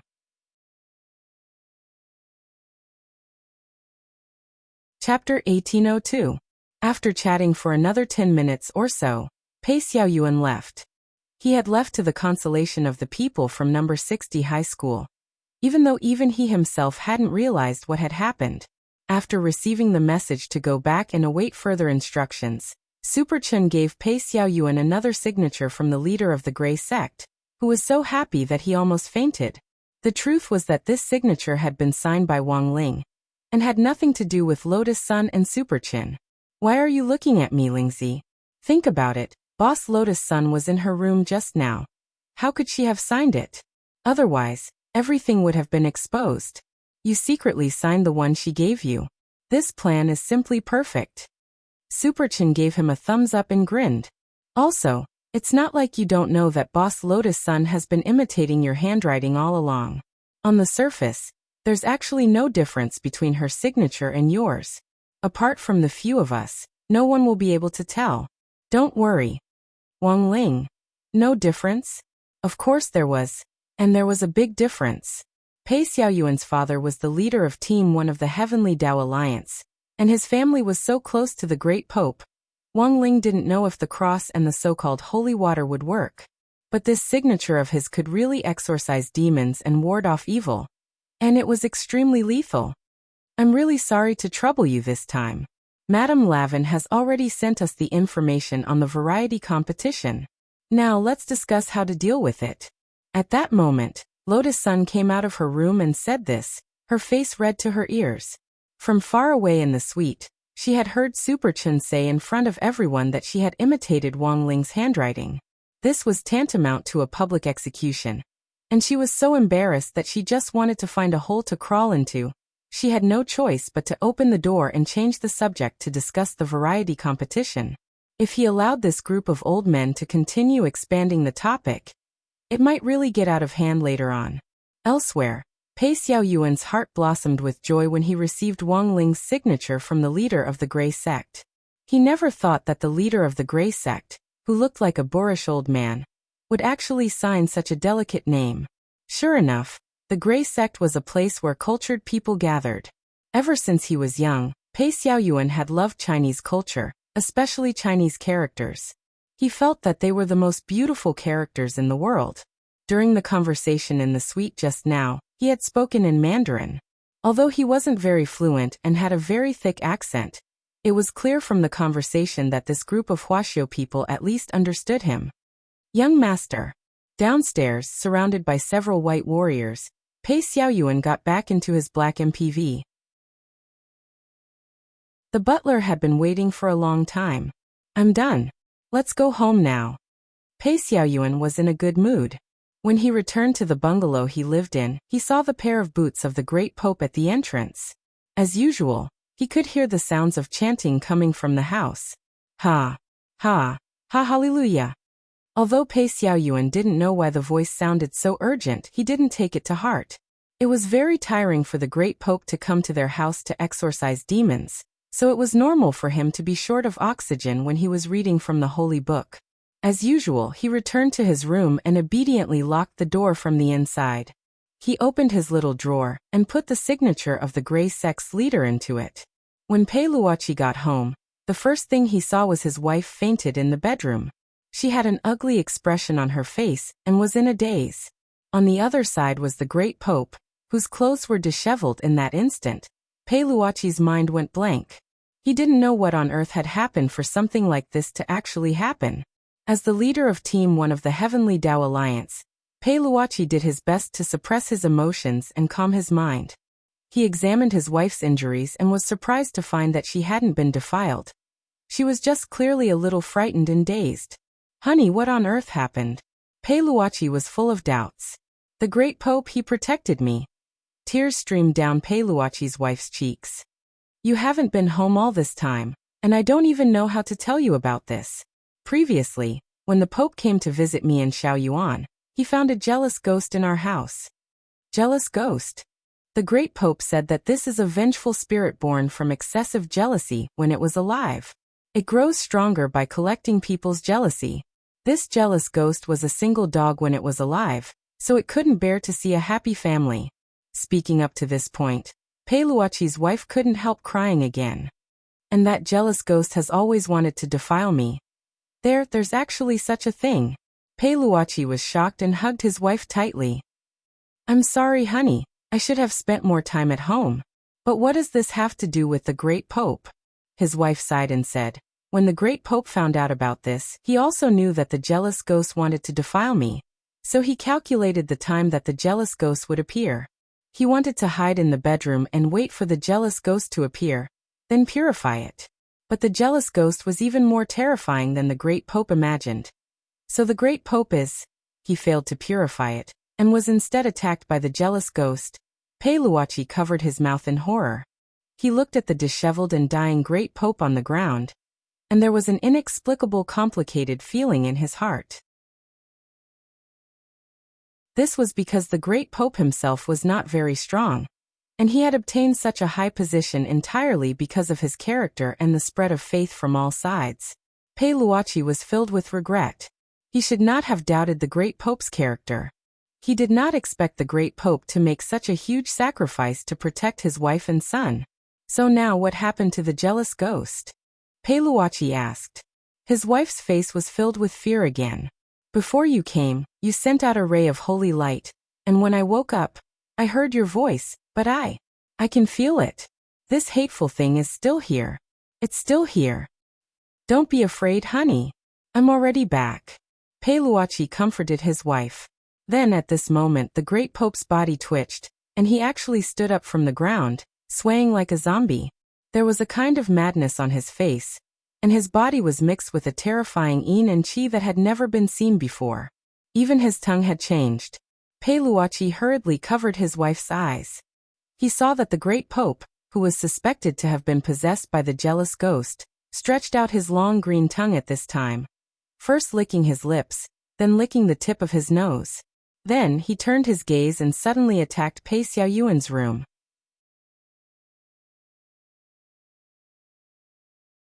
Chapter 1803. Why am I always alone? Why do all of you have someone you like? Even otaku can find a girlfriend in the end. But I don't. Why do you have a lady with such a beautiful voice to play games with you? She can even help you win. Why do I have nothing? In the end, I can only enter this old man's body. The resentment of this jealous ghost was extremely strong.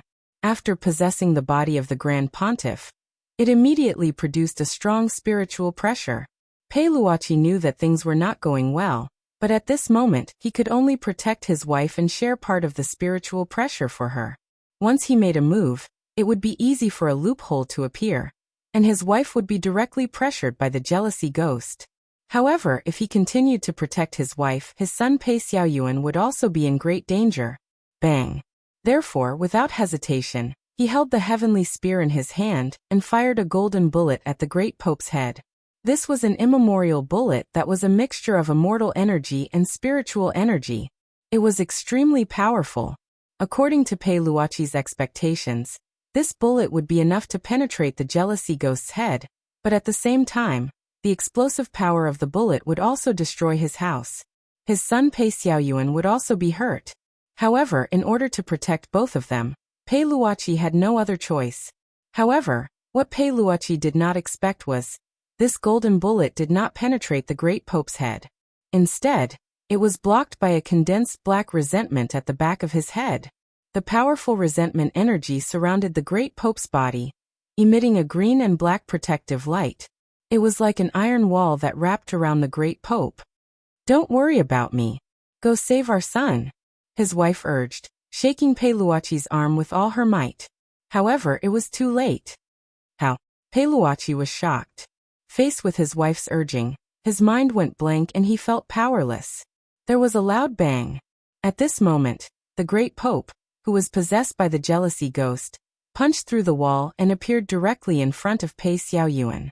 His face was extremely ferocious, and his eyes emitted a faint green light. Pei Xiaoyuan was scared out of his wits. He was rooted to the ground and did not dare to move at all. This kind of pressure was beyond what a child could bear. Run! Paoluachi was extremely anxious. He roared loudly. At this moment, the great pope stretched out his long tongue, and was about to tie Pei Xiaoyuan up and lick him. However, in the next second, a beam of golden holy light suddenly appeared. This holy light reward was too sudden. It suddenly exploded from Pei Xiaoyuan's desk, and then the dazzling light immediately covered the entire room. Paoluachi couldn't see what was happening. There was a loud hum, and when he came back to his senses, the light of the holy light had already faded, leaving only the pope lying on the ground with his eyes rolled back, smoke rising from his body. What was going on? Paoluachi was extremely shocked in his heart. The jealous ghost that possessed the Supreme Pontiff's body was shockingly powerful.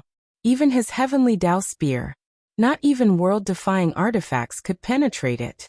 In the end, the crisis was resolved by a sudden ray of holy light. So what exactly was this?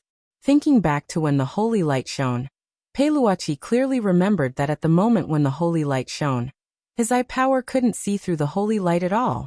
He was an immortal sovereign. A ray of holy light that even he couldn't see clearly appeared in his house and saved his child. It's the Holy Mother! Peiluachi's wife shouted excitedly. Because of the excessive shock, her legs were still weak, so she crawled to Pei Xiaoyuan's side. Xiaoyuan? Xiaoyuan? Are you alright? She hugged Pei Xiaoyuan, who was also frightened to the point that his face was pale. The mother and son huddled in a corner, not speaking for a long time. In the end, Peiluachi was the first to react. He composed himself and walked toward the Supreme Pontiff, who was rolling his eyes. After confirming that the Supreme Pontiff had no signs of life, Peiluachi frowned. This is not good. The Supreme Pontiff is dead. The Supreme Pontiff is dead? His wife was stunned. Peiluachi sighed. Even if that ray of holy light was the Holy Mother's manifestation, the Supreme Pontiff died in our house. If this matter were to spread, it would directly affect the relationship between the Heavenly Tao Alliance and the Supreme Pontiff. Moreover, the Supreme Pontiff is an 8-star heavenly hound. I'm afraid we'll offend more than just the church. Let's move. His wife sobbed softly. There's no point in moving. Peiluachi shook his head. With the Heavenly Hound's intelligence network, even if we move, they will still know our location. Moreover, acting rashly now will only arouse suspicion. He sighed. Outside, he was the team leader of the Heavenly Tao Alliance's first team. But when he returned home, he was the family head that protected this small world. Facing his wife and child, Peiluachi had no other choice. He half-squatted down and hugged his wife and son, Pei Xiaoyuan. He comforted them. Next, our family will have to go through this together. I hope that you can trust me unconditionally. This is a hurdle and we have to get through it now. Then what should we do now? Peiluachi's wife asked. Next, I want you to think of a way to clean up the house. Don't leave any clues or evidence behind. At the same time, don't tell anyone that the Supreme Pontiff came to our house, Peiluachi said bitterly. He then looked at the Supreme Pontiff's corpse on the ground. As for the Supreme Pontiff's corpse, let me handle it. Now, not only do I have to put aside the relationship between our family and the Supreme Pontiff, I also have to put aside the relationship between the Heavenly Tao Alliance and the Church. For Peiluachi, this was a huge accident. Everything seemed to have happened suddenly. The Supreme Pontiff's death was a huge bomb. If this matter was leaked, it would have a huge impact. And if outsiders knew that the Supreme Pontiff died in his house, all of Peiluachi's explanations would be futile. Even if he could find evidence of the jealous ghost, it would prove that the Supreme Pontiff was possessed by the jealous ghost in order to protect his family. But he could not explain what that holy light was. So there was only one way for Peiluachi to go. That was to do everything possible to disassociate himself from the Supreme Pontiff. And to cover up, he had to find a reasonable scapegoat. As the team leader of the Heavenly Tao Alliance, he originally came to mediate the conflict. But now he had to use his identity to create a new truth about the Supreme Pontiff's death. After thinking about it, Peiluachi felt that there was no other way. He felt that in this situation, letting Michael ACI take the blame was the best. The error-free chapter of The Immortal King's Daily Life will continue to be updated on the mobile game bar. There will be no advertisements on the site. Please collect and recommend the mobile game bar. If you like The Immortal King's Daily Life, please collect. The Immortal King's Daily Life mobile game bar is updated the fastest. Chapter 1804. This wasn't a whim on Peiluachi's part, but the result of careful consideration. The great Pope's death had been an accident that no one had expected. If Peiluachi took the fall now, once the relationship between the Heavenly Tao Union and the Church was exposed, it was bound to disrupt the balance between the other forces. The Heavenly Tao Union's job was to adjust the sharpness of the various forces to begin with, so that they could form a relatively stable situation under the Church's control. Therefore, he definitely couldn't bear this lightning bolt. The remaining choice was to choose between Macoxy, Madame Lavin, and Levis. Madame Ravin was currently preparing for the variety competition. In order to carry out the plan in an orderly manner, there was no way Peluachi would let Ravin take the fall and disrupt the established rhythm. As for the Crimson Orchid Association led by Levis, they were already at odds with Mike, ACI. He had come here to mediate the conflict between Mike, ACI, and Levis. If he were to let Levis take the bullet now, it would be the opposite of what Peluachi had intended to achieve in the first place. So right now, Michael ACI was the only way out. Furthermore, given Michael Assie's status and legendary reputation in Mishio Nation, even if it was said that the great pope had died at Michael Assie's hands in the end, the authorities wouldn't be able to do anything about this legendary general. Peluachi thought that Michael ACI could only swallow this loss in silence. Honey, can we really get through this? Peluachi's wife's voice was still trembling. Her heart was full of regret. She had never expected their happy little family to actually fall into this situation. Now, all you need to do is to clean up the house according to my instructions. Leave the rest to me, Peluachi said as he hugged his wife and son tightly in his arms. At the same time, he began to think of a comprehensive plan to shift the blame to others. First of all, he had to protect the great pope's body. At the very least, he had to delay the great pope's death and keep his blood circulating for a period of time to create the illusion that he was still alive. Of course, such a method was impossible to achieve under normal circumstances, but it was not difficult for cultivators of high realms. That night, on the cliff of Proud Wind Mountain in Glio City, this legendary general of Mishio Nation, Mike ACI, was sitting cross-legged. His consciousness was linked to the sky as he conversed with his friend from a distance. Such a stream of consciousness conversation would not be disturbed by outsiders, nor would it be recorded. It was a very safe method of conversation. I really don't know what the Great Pope is thinking. A mafia organization like the Crimson Orchid Society is completely unreliable. I, Michael ACI, have never suffered such humiliation. If he wasn't the Supreme Pontiff, I would have exterminated him as well. Michael ACI communicated telepathically. A burst of slightly aged laughter came from the other side. Right now, the two other legendary generals of Mishio Nation were talking to Maishi, Admiral Meng Qi of the Navy and Admiral Lai Kong of the Air Force. Marine Admiral Meng Qi quickly laughed after hearing the words. Mike, you don't know this. For the Crimson Orchid Association to be able to be so arrogant in a place like Glio City for so many years, they naturally had some connections with the church. It's fine if you just say it. After all, the Great Pope's identity is extraordinary. Michael ACI sighed. Just because he's the Great Master of a Yuan Venerate, he can do whatever he wants? Admiral Lai Kong also laughed. Of course he can do whatever he wants if he's the Great Master. But you have to be careful, Michael. You can't speak carelessly about killing the Great Pope. If you mess up your relationship with the Yuan Venerates in the future, it won't be worth it. I know, but after this, I'm going to make Levis regret it, Michael ACI said sinisterly.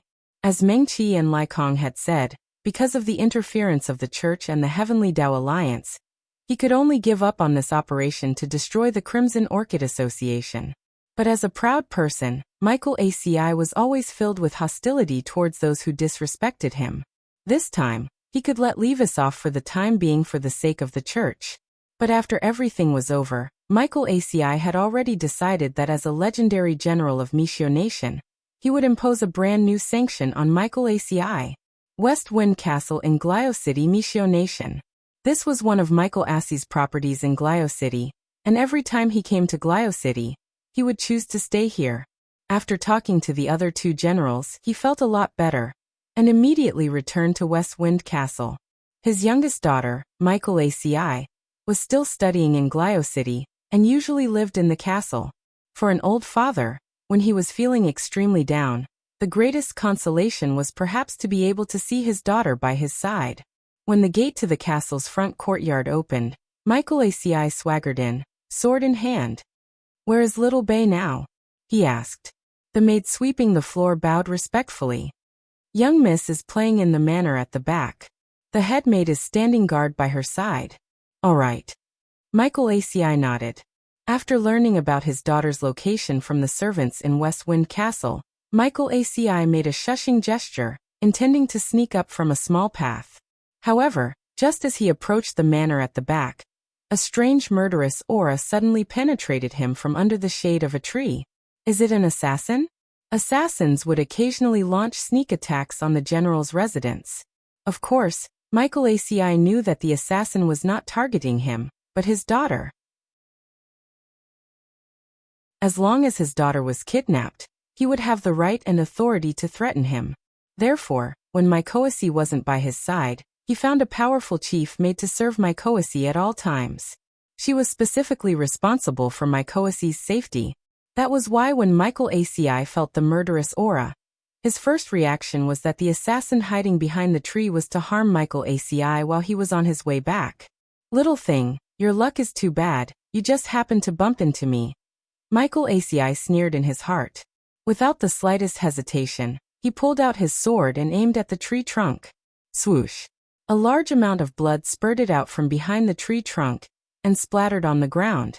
After Mykoasi sheathed his sword, the assassin who was hiding behind the tree fell into a pool of blood. Michael ACI walked to the front of the tree expressionlessly, then turned the assassin over with his foot. When the assassin's face was revealed, Michael ACI's expression instantly changed. The Great Pontiff. The Great Pontiff. Why was he here? Michael's heart was filled with shock. He had just expressed his dissatisfaction with the Great Pontiff's decision to the other two generals, and had even said that he wanted to kill the Great Pontiff. Now the Great Pontiff had really died by his sword. If the Yuan Venerate knew about this, he would definitely be in deep trouble. Michael ACI broke out in a cold sweat. He did not know why the Great Pontiff would appear here. But judging from the current situation, the Great Pontiff had been killed by him. His general sword had a very special sword mark that could not be deceived. There's no other way. Michael ACI's mind was racing as he tried his best to think of a way to disassociate himself from the Great Pontiff. Then he thought of a very suitable candidate to take the blame, Levis.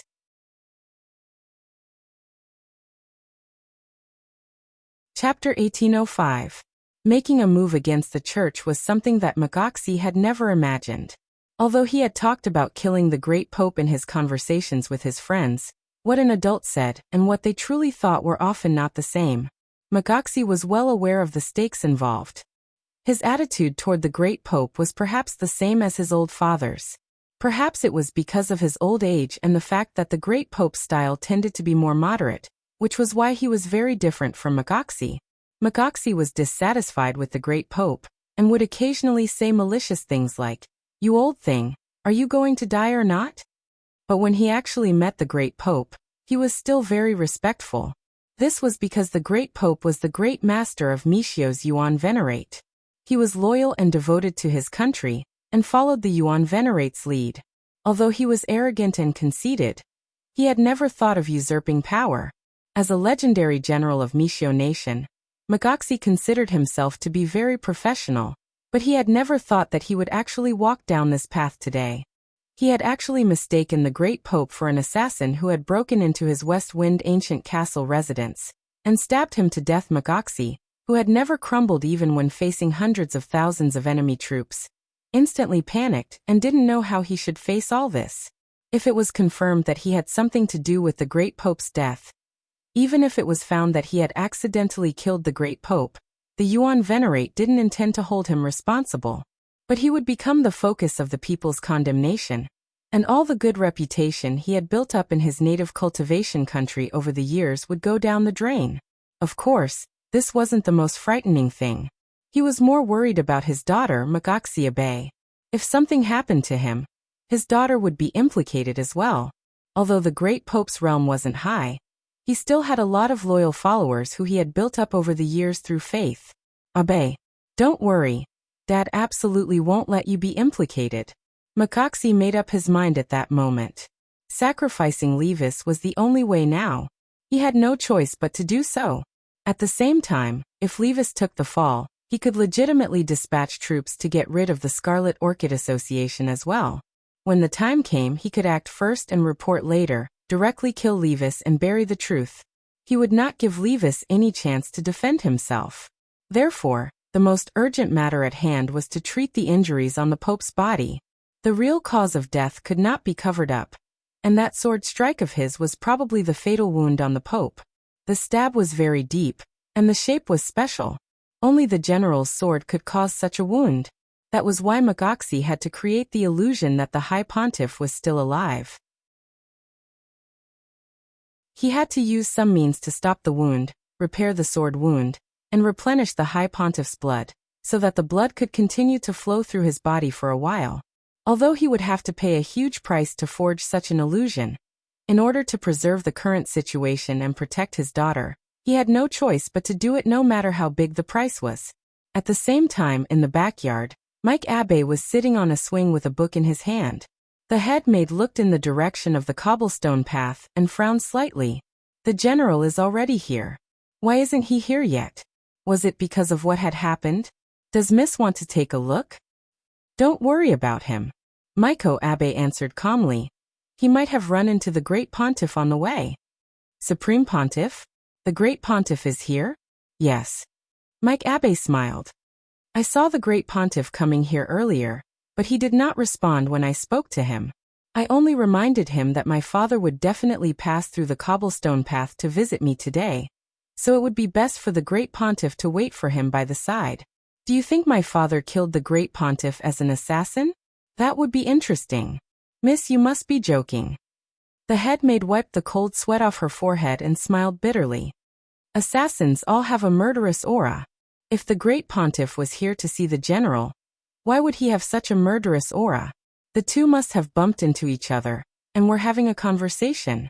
Yes, that's true. Mike Abbé nodded and continued to read the collection of works in his hands. Miss, you've read this collection of works several times, but why do you only read this one every time? You don't understand. Mike Abbé's eyes flashed. It's like a speck of dust in this era. It's too beautiful. After the meeting at St. Peter's Cathedral, Madame Lavin and Levis found a private clubhouse for a private talk. The place was surrounded by the Crimson Orchid Association's mafia members and white warriors. Lavin, since there's only the two of us here, I'll get straight to the point. Levis crossed one leg and stared at Madame Lavin. Actually, it wasn't the Heavenly Tao Alliance and the Church's intention to protect me.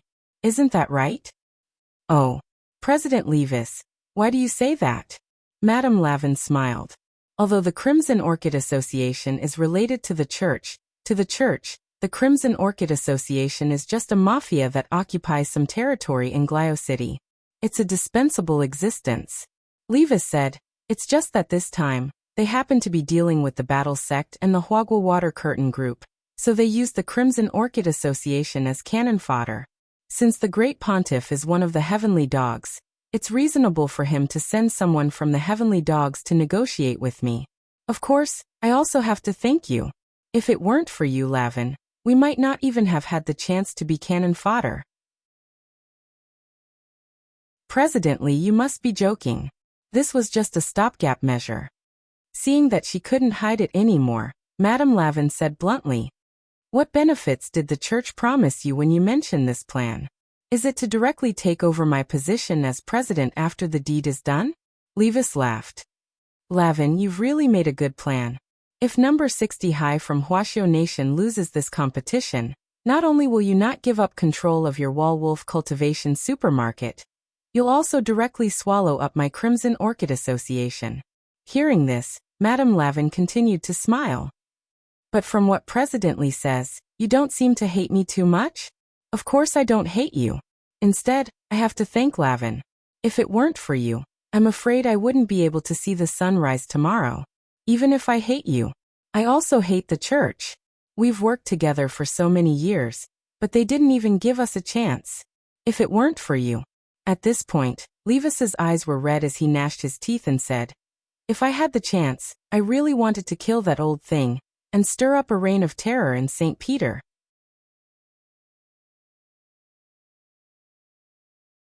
Chapter 1806. It didn't feel good to be used as a chess piece. Ever since Levis became the president of the Crimson Orchid Association and started working with the Church, He had imagined how the church would deal with him if they felt that he was useless one day. He thought that the church would be as kind as the Virgin Mary and talk about martial ethics, but he didn't expect that abandoning the entire Crimson Orchid Association was still the church's first choice when faced with related problems. If it wasn't for Levine, Levis felt that he would have become a rotten corpse that was casually abandoned in a hidden corner of the street and slowly turned into bones that would be eaten by the stray dogs in Glio City. Thus Levis now. He hated. He really wanted to kill the great Pope. If he really did it, it might be possible. Because the great Pope's realm was not strong, but because of his identity and the protection of masters, it was rare for the great Pope to leave alone. He might only let his guard down when he entered a friend's house. But who were the great Pope's friends? Just a few hours ago, the arrogant My ACI was one, and Team 1 leader Pei Luochi of the Heavenly Tao Alliance was another.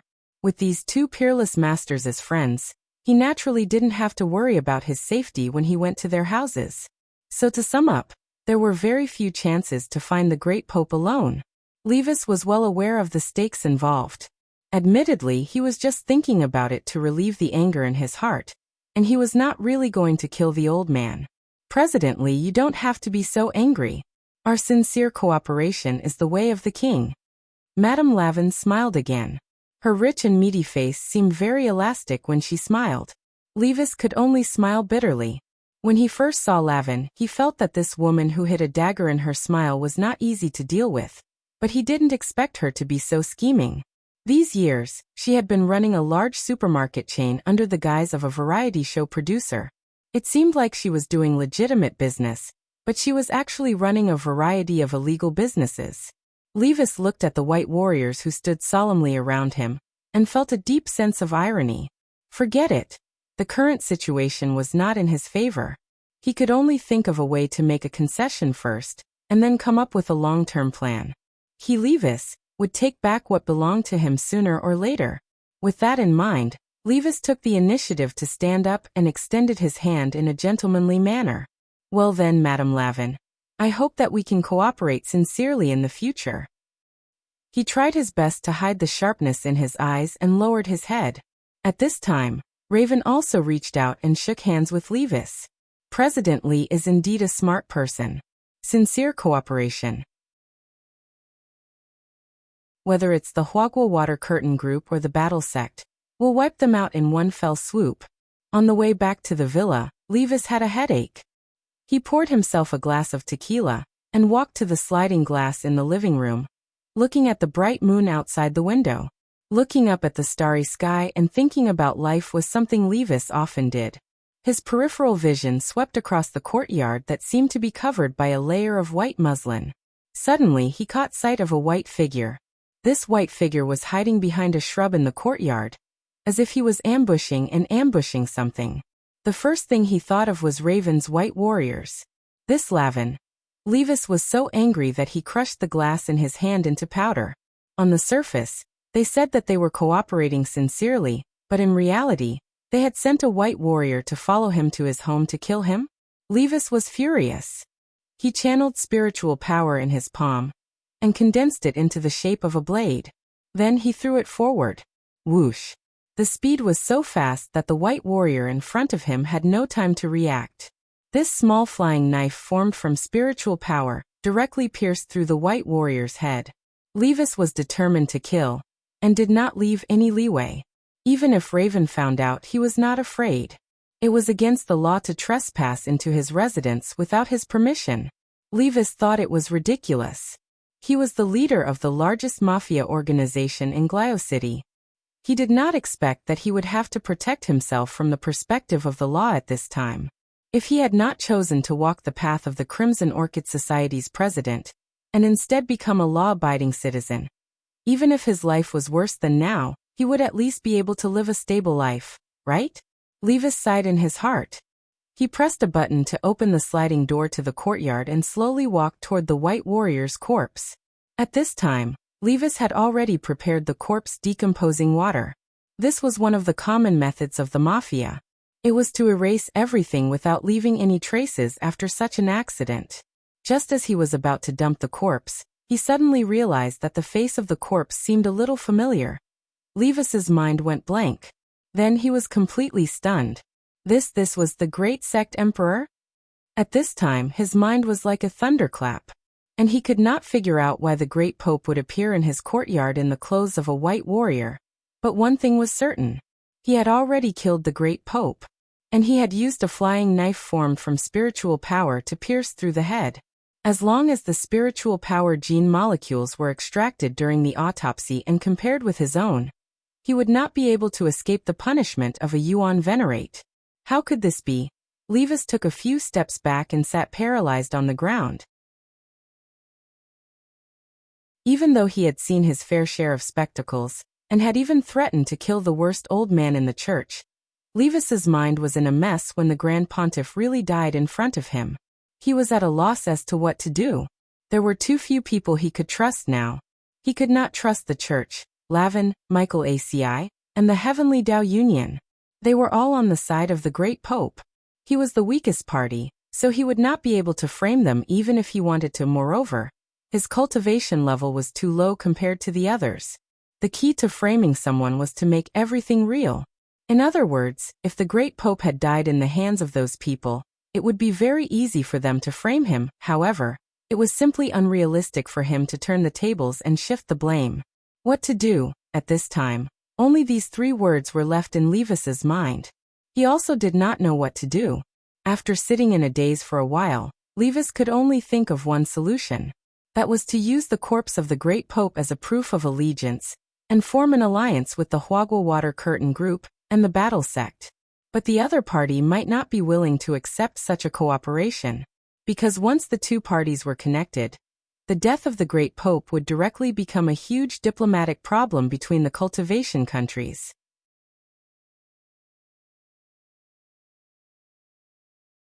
Chapter 1807. Defecting to the enemy midway was something Levis had never imagined. He didn't know if he was doing the right thing, but he analyzed the current situation. Given that he couldn't trust Michael ACI, Raven, and the church that had wanted to separate him from the very beginning, working with Huagua Water Curtain Group and Battle Sect seemed to be the only correct path. As for framing number 60 high, Levis felt that he didn't have the ability to cover all aspects at the moment. Furthermore, he didn't have the ability to make the already dead great pope fall back into that state of suspended animation. If he did that, Battle Sect would definitely be able to find some clues as to how he had done it. Furthermore, if he put the blame on number 60 high for the great pope's death, it might directly trigger a war between 2 cultivation countries.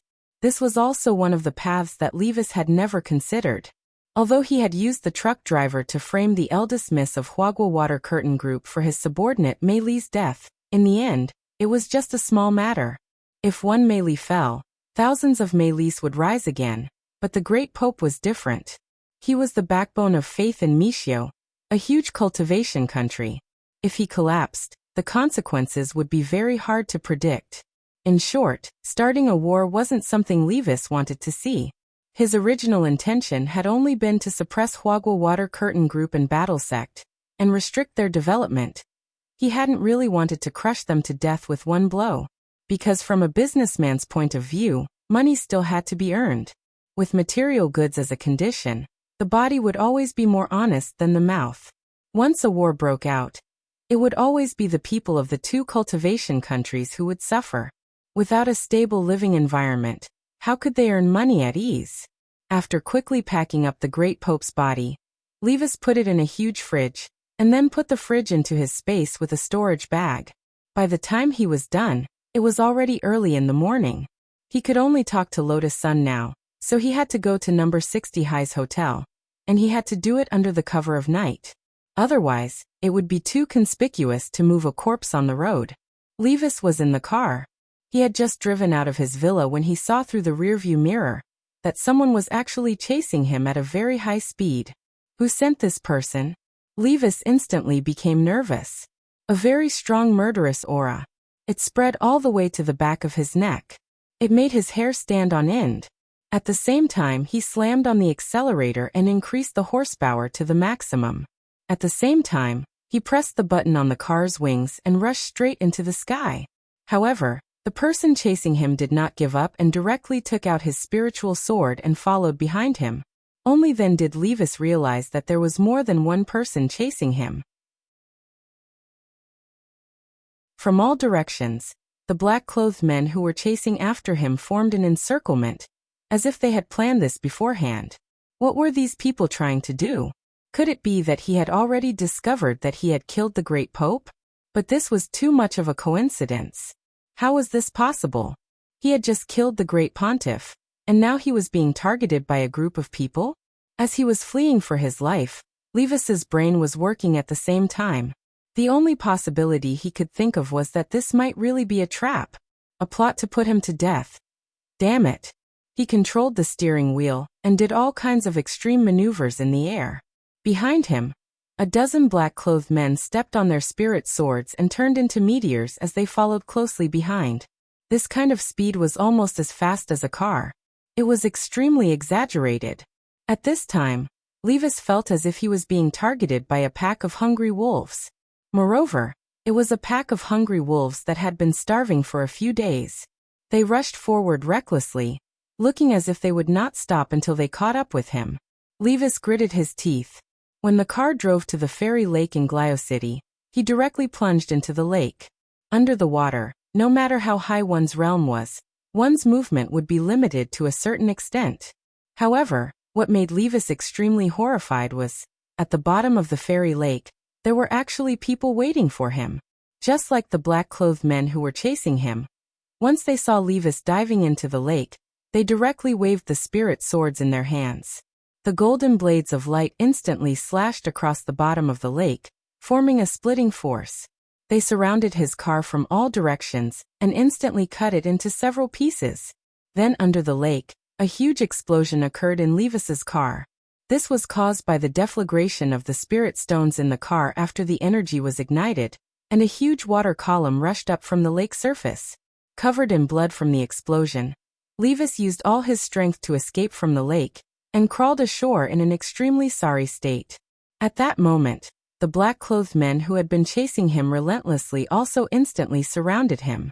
It was only then that Levis could clearly see the slightly familiar markings on these black-clothed men, as well as the black and red spirit swords they were all equipped with. In almost every city in Mishio Nation, there was a group of Darkwing enforcers who only lived at night. They maintained the safety of the city at night, and effectively reduced the chances of crime at night. However, these Darkwing enforcers were also part of the army, and were under the jurisdiction of Makoxi. Levis knew that there was such a group in City, but this was his first time seeing them in person. You're Makoxi's men. His vision was blurry as Levis saw who this group of black-clothed men were. Mr. Levis, because you're suspected of being involved in the disappearance of the great Pope, we're here on General Makoxi's orders to arrest you. We hope you'll cooperate. The leader of the black-clothed men stepped forward. I see. In an instant Levis understood everything. All of this was revealed in his mind with a single glance as Michael ACI revealed his identity to the public. He shifted forward and used the last of his strength to escape, but this group of dark wings behind him didn't give him any chance at all. Bang! Bang! 2 gunshots rang out in quick succession from that black and red special spirit sword, and hit both of his calves. Levis knew that there was no way for him to escape. He closed his eyes and sighed in his heart. At the same time, he wondered why he had fallen to this state. At that very moment, amidst the deathly silence, he suddenly heard the sound of a few people falling to the ground. Just beside him, a few dark wings had suddenly fallen right beside him. It was a youngster with snow-white hair. He had suddenly appeared here like a ghost, like the incarnation of Dark Shadow. Under the bright moonlight, his white hair danced in the wind and gave off a faint luster, which was especially eye-catching at this moment. Levis's eyes were blurry, and coupled with his serious injuries, his mind was a little confused in that instant. You're 5. The youngster. 5 my ass. He was Wang. Set a small target first, like 1 second. Remember, booksellers.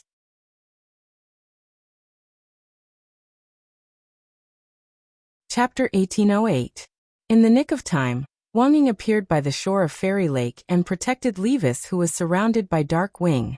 Facing the sudden appearance of the white-haired young man, The group of dark shadows was stunned. They wiped their smart law enforcement goggles. Technological means were completely ineffective in front of Wang Ying. They couldn't see Wang Ying's face at all. All they could feel was a mass of nothingness. One of them took off his smart enforcer mirror and tried to use his own spiritual energy to test Wang Ying. In the end, he screamed in pain and fell to his knees with bloodshot eyes. An existence that could not be seen.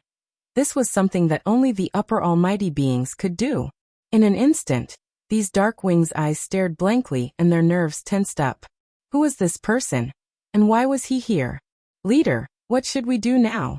Seeing this, the members of Dark Wing communicated with each other through voice transmission. They really did not know what to do. Wang Ying was too powerful. If they fought him head-on, they would only die. On the other hand, they were here under Maxie's orders. Military orders were absolute. They had to bring Levis back. If they failed the mission, they would probably be punished. If they returned unscathed, they would probably die.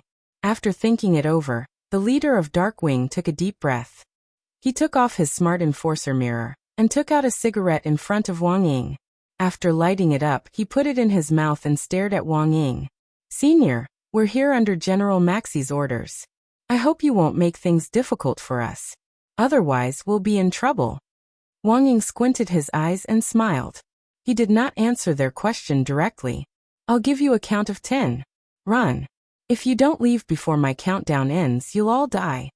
He stared at Dark Wing, who was in the air without fear.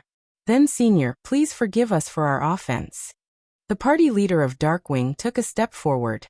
Using a hand gesture as a signal, he instantly linked the members around him to form a sword formation.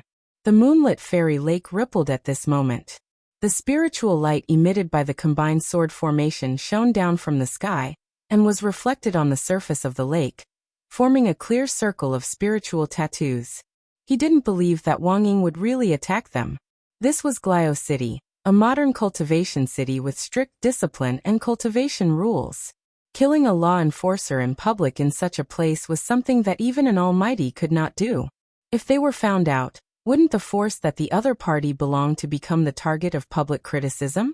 Hence, this party leader Darkwing was taking a gamble. He was betting that Wang Ying wouldn't dare to kill them. Therefore, he ordered for the sword array to be formed in an attempt to fight against Wang Ying. At this moment, Wang Ying lifted Levis up and placed him on his shoulder. Facing the tens of thousands of murderous sword shadows on the lake, he kept his promise and counted. 10, 9, 8. From the beginning to the end, he maintained his smile. It was the kind of relaxed demeanor that exuded a terrifying pressure at the same time. With every number he counted, Darkwing could feel a terrifying bloodlust surging up his spine. 7, 6, 5. Wang Ying was still counting down. Everyone was stunned as the countdown rang out like the Grim Reaper's bell. Wang Ying clearly hadn't made any moves yet, but as the countdown rang out, it was as if they could see the virtual image of a black-robed Grim Reaper behind the youngster. It was a humanoid skeletal creature, tall and awe-inspiring, and as white as jade. Its eye sockets were filled with arrogance and indifference, and it had the power to despise everything. This was Wang Ying's Dharma spirit. Completely different from Wang Ling's cosmic wisdom and extreme gentleness, this was a war machine worthy of its name. Kill. Terrifying. Heartless. This was the synonym for Wang Ying's Dharma spirit. For a moment, Fairy Lake was dead silent.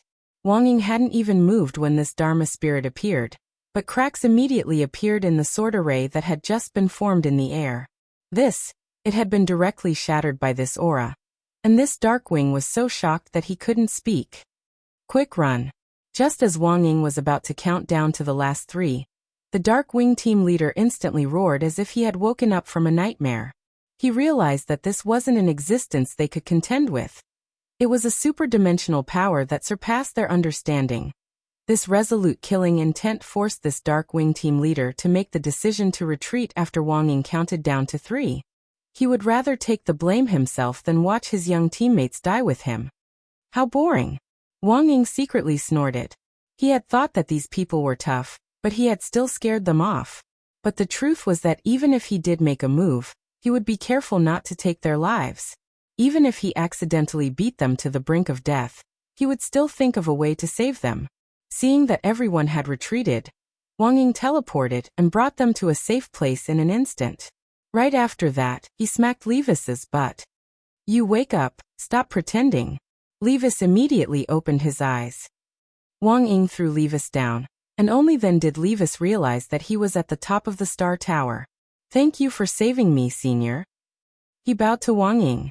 While Wang Ying was confronting the group of dark wings, Levis realized that his wounds had all healed.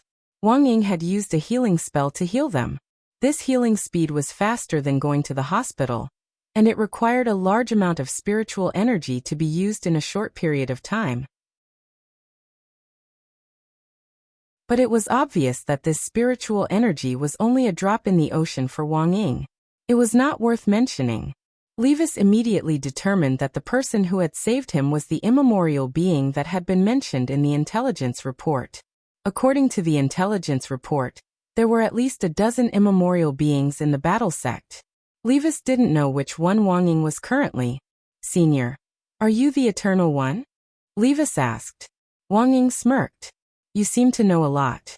In reality, Wang Ying was extremely disdainful. He did not care about any Eternal One at all. In Wang Ying's eyes, most Eternal Ones were rotten fish and prawns, not worthy of being mentioned in the same breath as him. "I've only heard about it from the intel I've received." Levis smiled bitterly. "To be honest, I didn't think Magoxi would be so ruthless. He purposely lured the Great Pope into my courtyard, made me kill him by mistake, and then hunted me down in the name of law enforcement." "So you have nowhere to go now," Wang Ying said. "If you want to live, you must listen to our orders." "That's for sure, Senior," Levis said submissively. "Where's the Great Pope's body?" Wang Ying asked. "It's here. I've been carrying it with me." Levis took out his storage bag and took out the fridge. Wang Ying moved his finger and opened the fridge, then took out the Great Pope's body. He then raised his fingers, as if he was grabbing something. Levis rubbed his eyes, and was shocked to find that the Great Pope's shadow had been taken out by the battle sect senior who saved him. Wang Ying sneered. Without another word, he directly injected the Great Pope's shadow into Levis's body. This was the shadow membrane assimilation technique. It could use the power of a shadow to attach to another person's body, causing the first shadow to be covered by a designated second shadow membrane. For a short period of time, the person would obtain the exact same memories and abilities as the second shadow's original owner. Even their appearance would change into the original owner's appearance. This was a secret technique that originated from the Shadow Dao. In the universe, other than the Wang siblings, there was currently no other method to distinguish between the real and the fake. At the same time, this was Wang Ying's plan. Right now, he wanted to protect Levis. The best way was to turn him into the Great Pope, and reappear in front of the people who killed the Great Pope.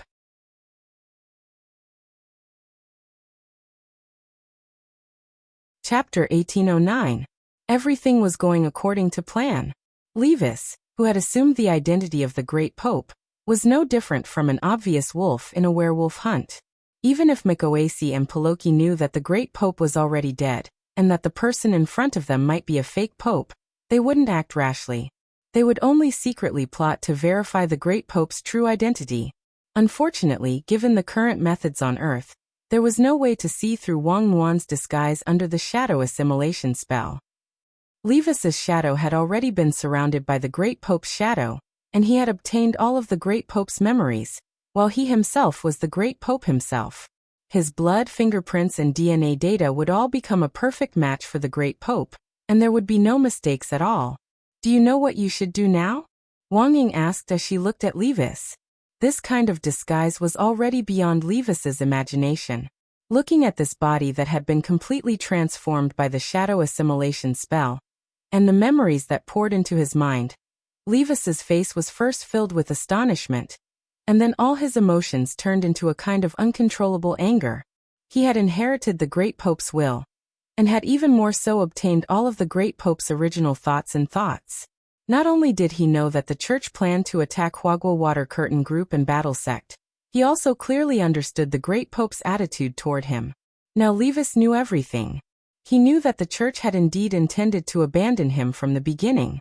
Furthermore, because of Raven's persuasion, the church hadn't changed their initial strategy toward him. For the church, he was now just a useless pawn, and a pawn that knew too much. After using him, they had to destroy him once and for all. According to the church's original plan, after Raven completely took over Scarlet Orchid Association, they would take advantage of Levis's slack to get rid of him as well. That woman. She knew from the beginning that the great Pope still wanted to get rid of me. To think that she could even talk about sincere cooperation. Levis smiled bitterly.